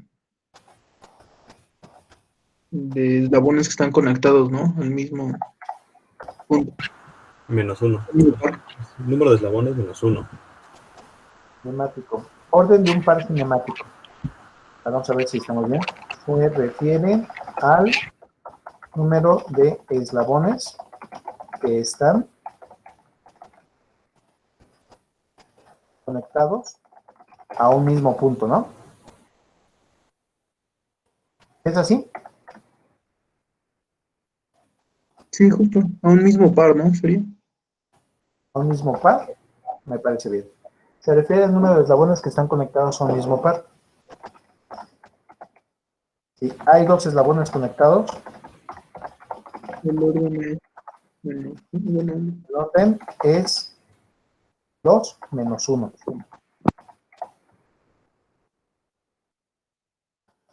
Si hay n eslabones conectados,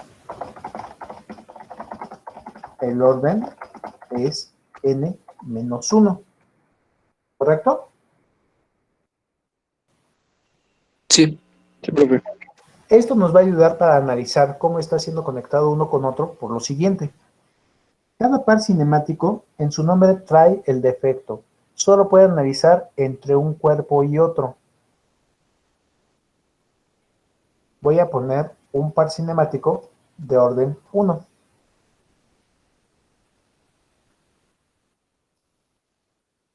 Primer cuerpo.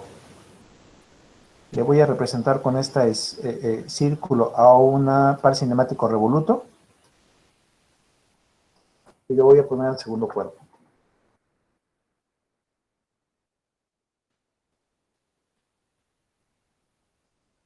¿Sí se entiende cómo está este par de cuerpos conectados?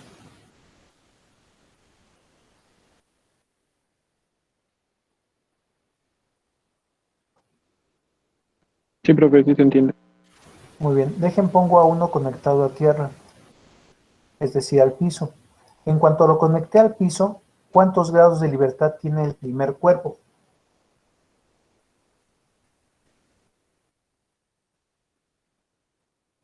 Uno. ¿El primer cuerpo se puede mover? Serían 0, ¿no? ¿Ven que acabo de empotrar a este cuerpo dentro del piso? ¿Cuántos Sí. grados de libertad permitía un empotramiento? Ninguno. Ninguno. ¿Ya lo alcanzó a ver mejor? Sí, más bien estaba viendo el segundo cuerpo. Perdón. Segundo cuerpo. Muy bien, el segundo cuerpo, si estuviera por aquí libre, tendría 3 grados de libertad, X, Y y teta. Pero en cuanto lo conectamos con el anterior, veo que del X, Y y teta solo me sobrevivió el teta, porque un par cinemático revoluto solo me permite 1 grado de libertad y todas las demás son restricciones. El par cinemático revoluto solo permite la rotación perpendicular a ese par. Esa rotación la veríamos picándonos los ojos.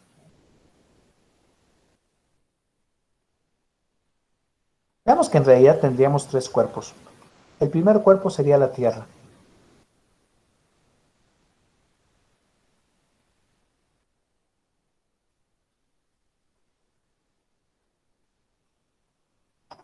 ¿Se alcanza a ver el primer cuerpo?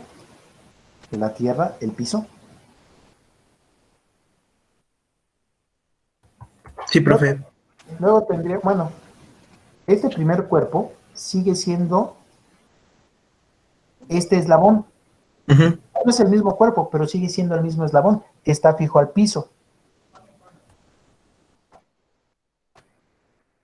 El segundo eslabón, pasando por todas las piezas que hay aquí en esta articulación, los rodamientos, los tornillos, las tuercas que le haya puesto, llega hasta este segundo eslabón.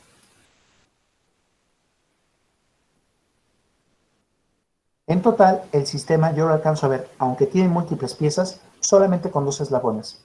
El eslabón que está fijo a tierra y el eslabón que está móvil. En medio de ellos están conectados por medio de un par cinemático revoluto y de primer orden.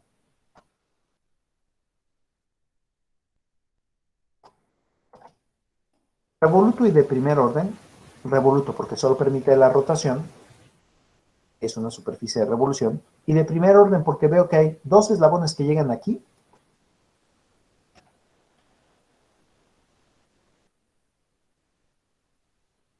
y el orden es 2 menos 1. Veamos qué es lo que está haciendo esto. Cada uno de los cuerpos que tenemos aquí tendría 3 grados de libertad. El n de cuerpos tendría 3 grados de libertad. Por estar en el plano.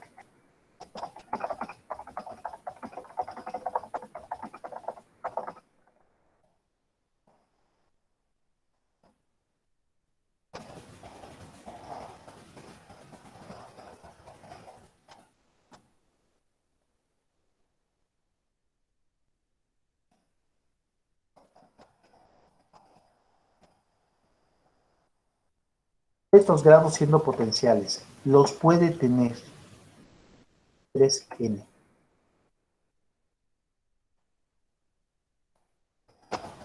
Y cada una de las relaciones cinemáticas que hay entre los eslabones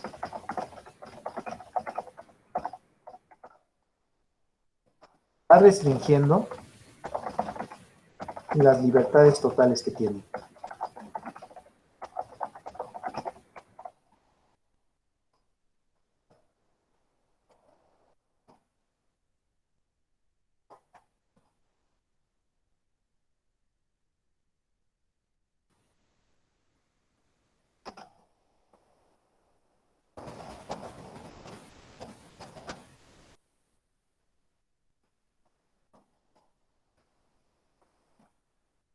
Por ejemplo, el primer eslabón, conocido como la tierra o la bancada,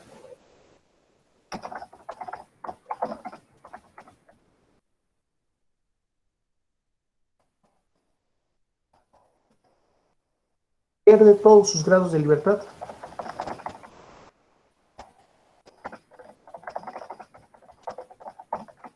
¿Por qué perdió todos sus grados de libertad?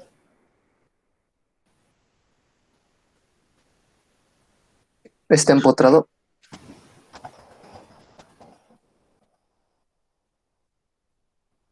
Puede estar fijo, empotrado al piso o a la base del mecanismo.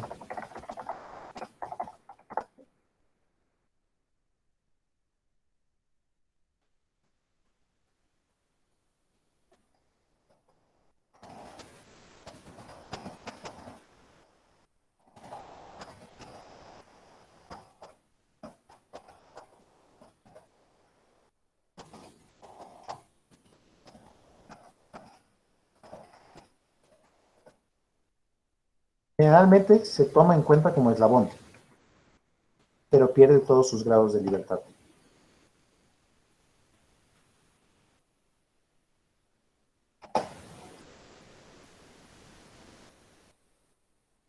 En total aquí tendríamos un potencial de 3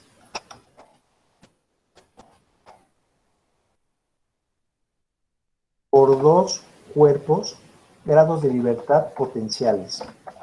Eso es todo lo que tendríamos si los dos cuerpos estuvieran por ahí existentes nada más. Pero de ellos, uno siempre va a ser la Tierra. Entonces, de esos cuerpos que tengo, siempre le voy a estar quitando uno, que es el que está fijo. De todas maneras, este otro cuerpo queda libre y con, dejen ver, 3 grados de libertad, X, Y y teta. Pero ahora tengo que ver cuántos grados de libertad permite la revoluta. Este par cinemático revoluto, ¿cuántos pares de libertad, no, cuántos grados de libertad permite? 1. ¿Cuántos quita? 5. Bueno, en el espacio quita 5, pero en el plano... Sí, tienes razón, 2. Y entonces quita 2 de la articulación revoluta. Como solo veo una articulación revoluta de primer orden, solo quita 1. Hagamos la cuenta entonces de los grados de libertad. 3 para cada uno de los cuerpos, pero de ellos uno es tierra,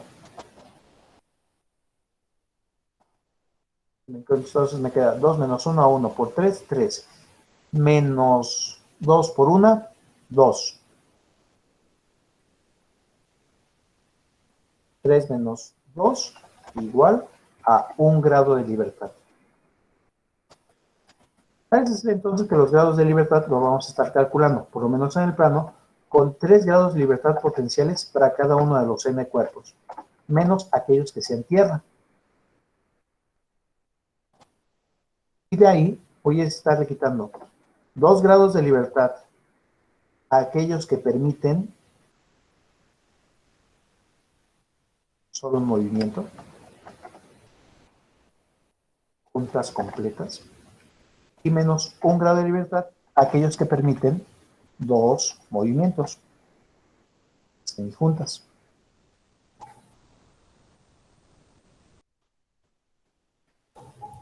Este es el concepto de movilidad, ¿no? Este es el concepto de movilidad, el grado de movilidad del cuerpo.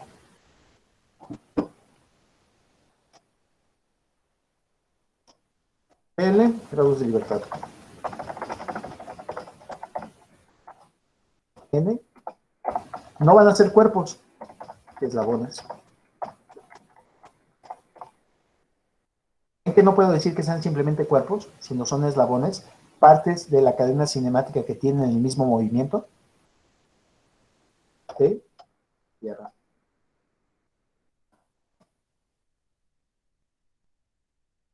J1.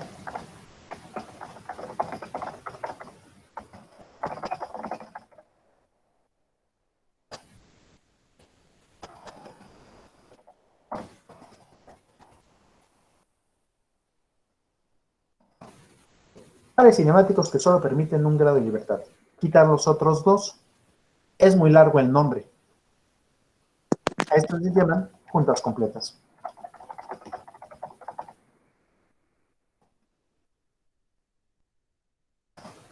Mientras que a todas las demás les van a llamar semijuntas.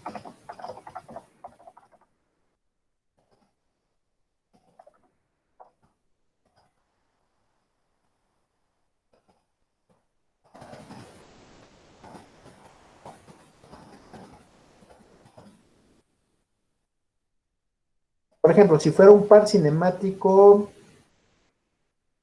esférico. Un par cinemático esférico es una junta completa o una semijunta.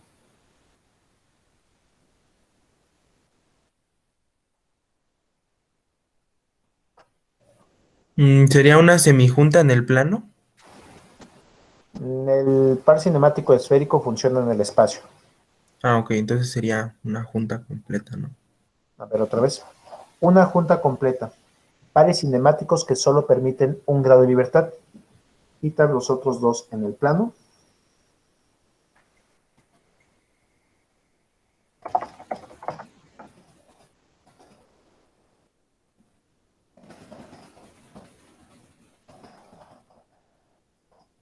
¿Sí está mejor? Aquellos que solo permitan 1 solo grado de libertad van a ser los únicos que considere juntas completas. Y de los que hemos visto, el par cinemático revoluto solo permite 1 grado de libertad y tiene 5 restricciones. El par cinemático revoluto es una junta completa. El par cinemático prismático solo permite 1 grado de libertad y tiene 5 restricciones. Es una junta completa. Y aunque no lo vamos a utilizar mucho, el par cinemático helicoidal también es una junta completa. Solo permite 1 grado de libertad y todas las demás son restricciones. En cambio, veamos el par cinemático cilíndrico. Este permite más de 1 grado de libertad. Este sería una semijunta. También el esférico. O el plano. Todos estos son semijuntas porque permiten más de 1 grado de libertad.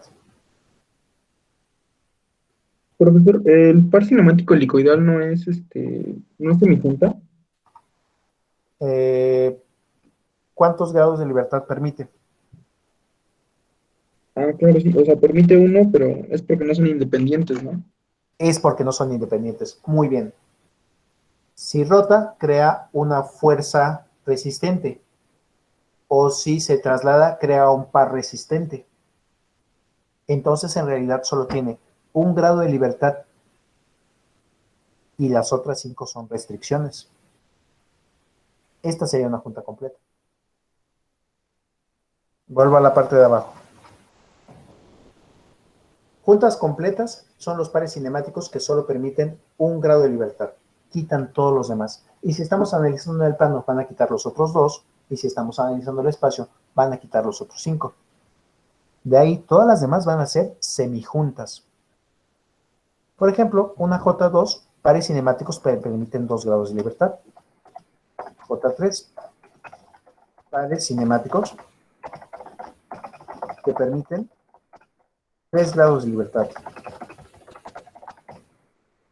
¿Junta o semijunta?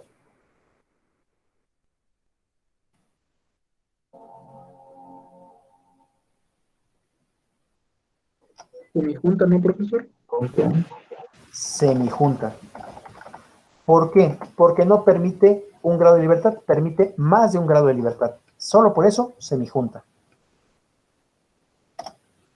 Ahora lo que estoy viendo es que hay J3, J4, que es una semijunta.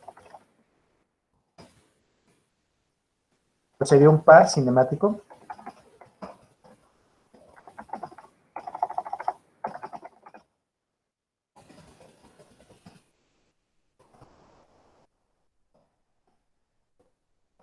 Permitan 4 grados de libertad. Todavía no los conozco.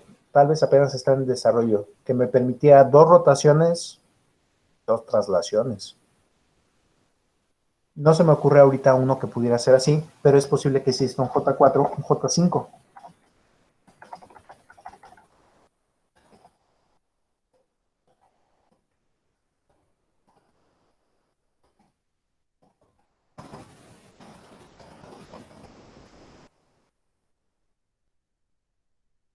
J6, ahí sí ya de plano sería que está el cuerpo libre en el espacio, tiene sus 6 grados de libertad intactos. Juntas completas, aquellas que solo permitan un grado de libertad. Semijuntas, aquellas que permitan más de un grado de libertad.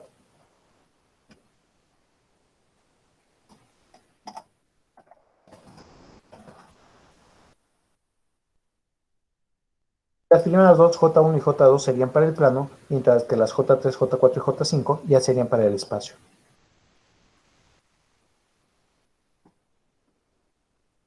¿Vamos bien? Sí, profe. Muy bien. Entonces, este mecanismo que estamos describiendo aquí solo permite un grado de libertad. Ven que solo permitía la rotación alrededor de ese eje.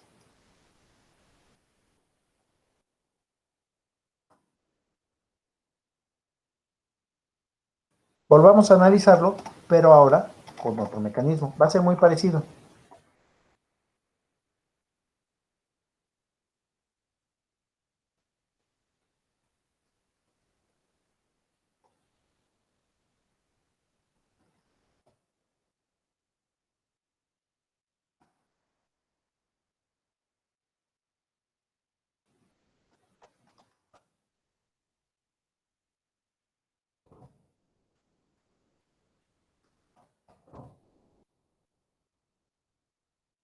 No, ya se puso más complicado, perdón. Quería hacerlo muy fácil, pero ya se puso más complicado. ¿Cuántos cuerpos ven involucrados en este caso de un brazo con pinza? Perdón, ¿cuántos eslabones? 4. 4. Muy bien. Tierra, brazo, pinza arriba, pinza abajo. ¿Todo el mundo de acuerdo? Sí, profe. Sí, profe. Muy bien. ¿Cuántos pares cinemáticos ven involucrados?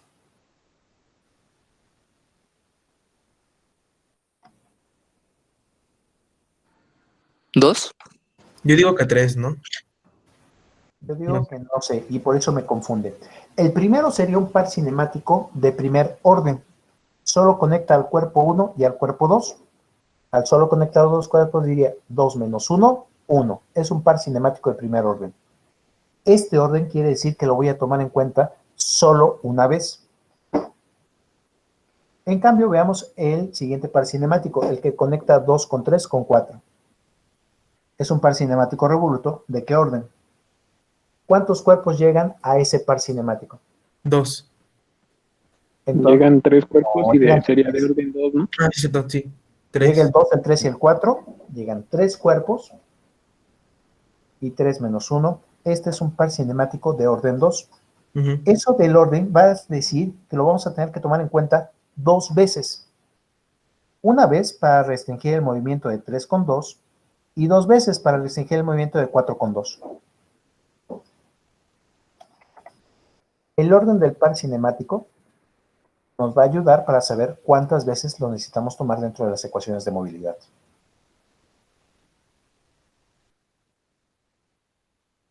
El orden del par cinemático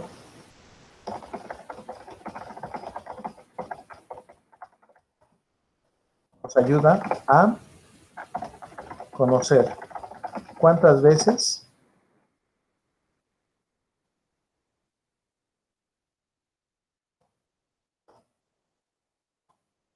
se va a tomar en cuenta el par cinemático para las ecuaciones de movilidad.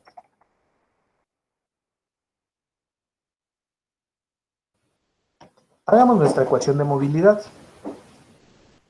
En este caso diría, grados de libertad va a ser igual a 3 por... ¿Cuántos cuerpos alcanzan a ver ustedes? Perdón, ¿cuántos eslabones? 4. ¿Cuántos de ellos son tierra? 1. Entonces, de los 4 totales, ya le estoy restando uno que es la tierra y me quedan 3 eslabones que tienen 3 posibles grados de libertad. 3 por 3, 9. Esto tendría 9 coordenadas libres para poderse orientar. Menos, y ahora le voy a quitar 2 grados de libertad por cada junta completa que vea. Por ejemplo, aquí veo una junta completa. Es una par cinemático revoluto de primer orden.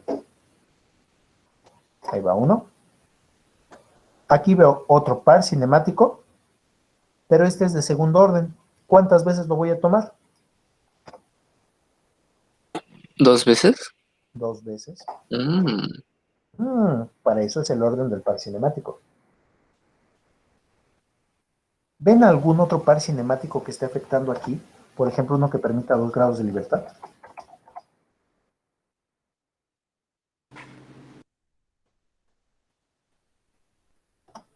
Entonces diría, en realidad tengo aquí una R y aquí tengo una R 2 veces.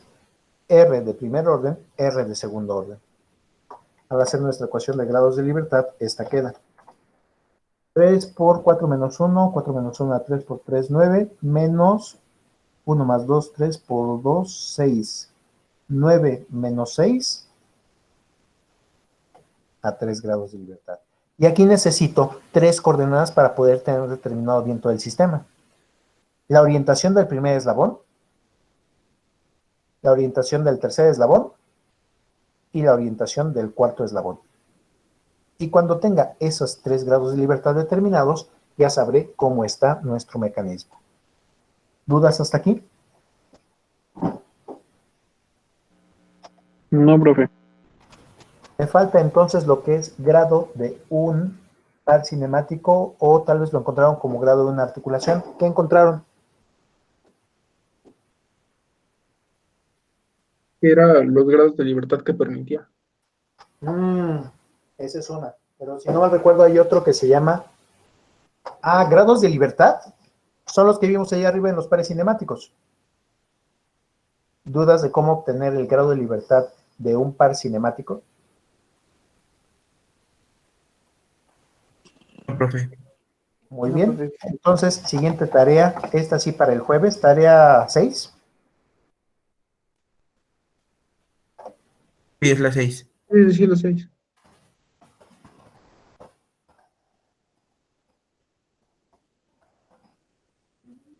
ecuación de Grubler-Kutzbach.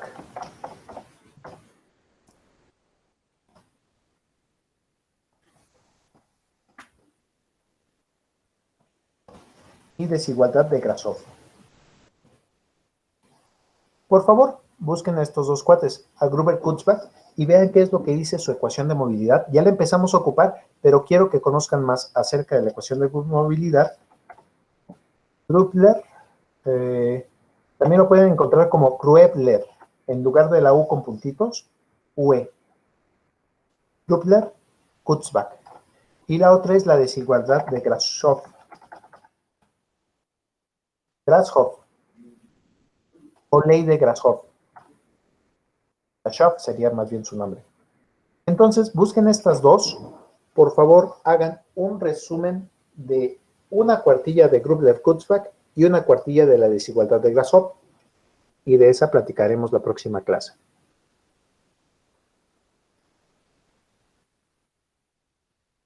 Tarea 6, ecuación de Grubler-Kutzbach y desigualdad de Grashof. Profesor, me salió una duda. Diga usted. Cuando tenemos, por ejemplo, eslabones ternarios o cuaternarios, o inclusive binarios, ¿cómo afecta en la movilidad? ¿O se siguen tomando como los estábamos haciendo? Muy bien. Eso lo veremos en cuanto tenga la ecuación de Grubler-Kutzbach. Y ya veremos cómo los conectamos. ¿Te parece bien? Sí, sí, sí. Muy bien. Aquí voy a cortar la clase. ¿Alguna duda que quede? Profe, podríamos contar, en vez de, bueno, ya sacamos los grados de libertad gracias a la ecuación que construimos, pero podríamos contar los grados de libertad desde la imagen, o sea, ir moviendo las piezas y ir contándolas. Sí funciona, es un poco primitivo. El que funciona, funciona. Pero por eso quiero que busquen la ecuación de Grubler-Kutzbach, que es la ecuación de movilidad. En cuanto veamos las limitaciones de esa ecuación, veremos qué tan complicado sería estar moviendo cada uno de los eslabones, o si mejor vemos qué tan útil es la ecuación de Grubler-Kutzbach. Ok, bueno, es que a lo que quería llegar es que en la junta, es que no sería una semijunta R2, R,2. No. Porque, bueno, la primera es que sí, que rota. Ajá. Pero la segunda podría moverse en dirección paralela hacia donde está el eslabón 3, ¿no?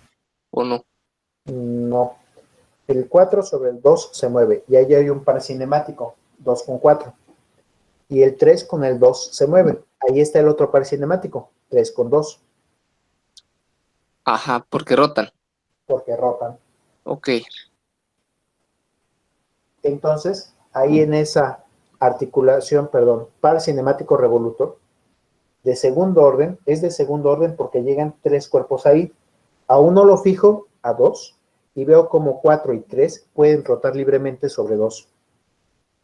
Ok. ¿Mejor? Es que, sí, pensaba que podría contar una traslación, pero esa traslación es gracias a, bueno, esa traslación de que R,2 se pudiera mover un poco más hacia arriba o hacia la derecha, pero es gracias hacia la rotación que está en la otra semijunta, en la otra junta, ¿no? En la otra junta, sí, correcto. Okay. No te preocupes, haremos un poco más de ejercicios en cuanto tenga la ecuación de Grubler-Kutzbach la próxima clase, porque vamos a ver que también tiene esta ecuación algunas limitaciones. Ok, gracias, profe. Entonces, vamos a buscar ecuación de movilidad, vamos a buscar desigualdad de Grashof y veremos cómo utilizarlas la próxima clase. Vale, gracias, profe. ¿Vale? ¿Alguna otra duda? No, profe. No. Muy bien, voy cortando entonces la transmisión. Ya detuve la grabación.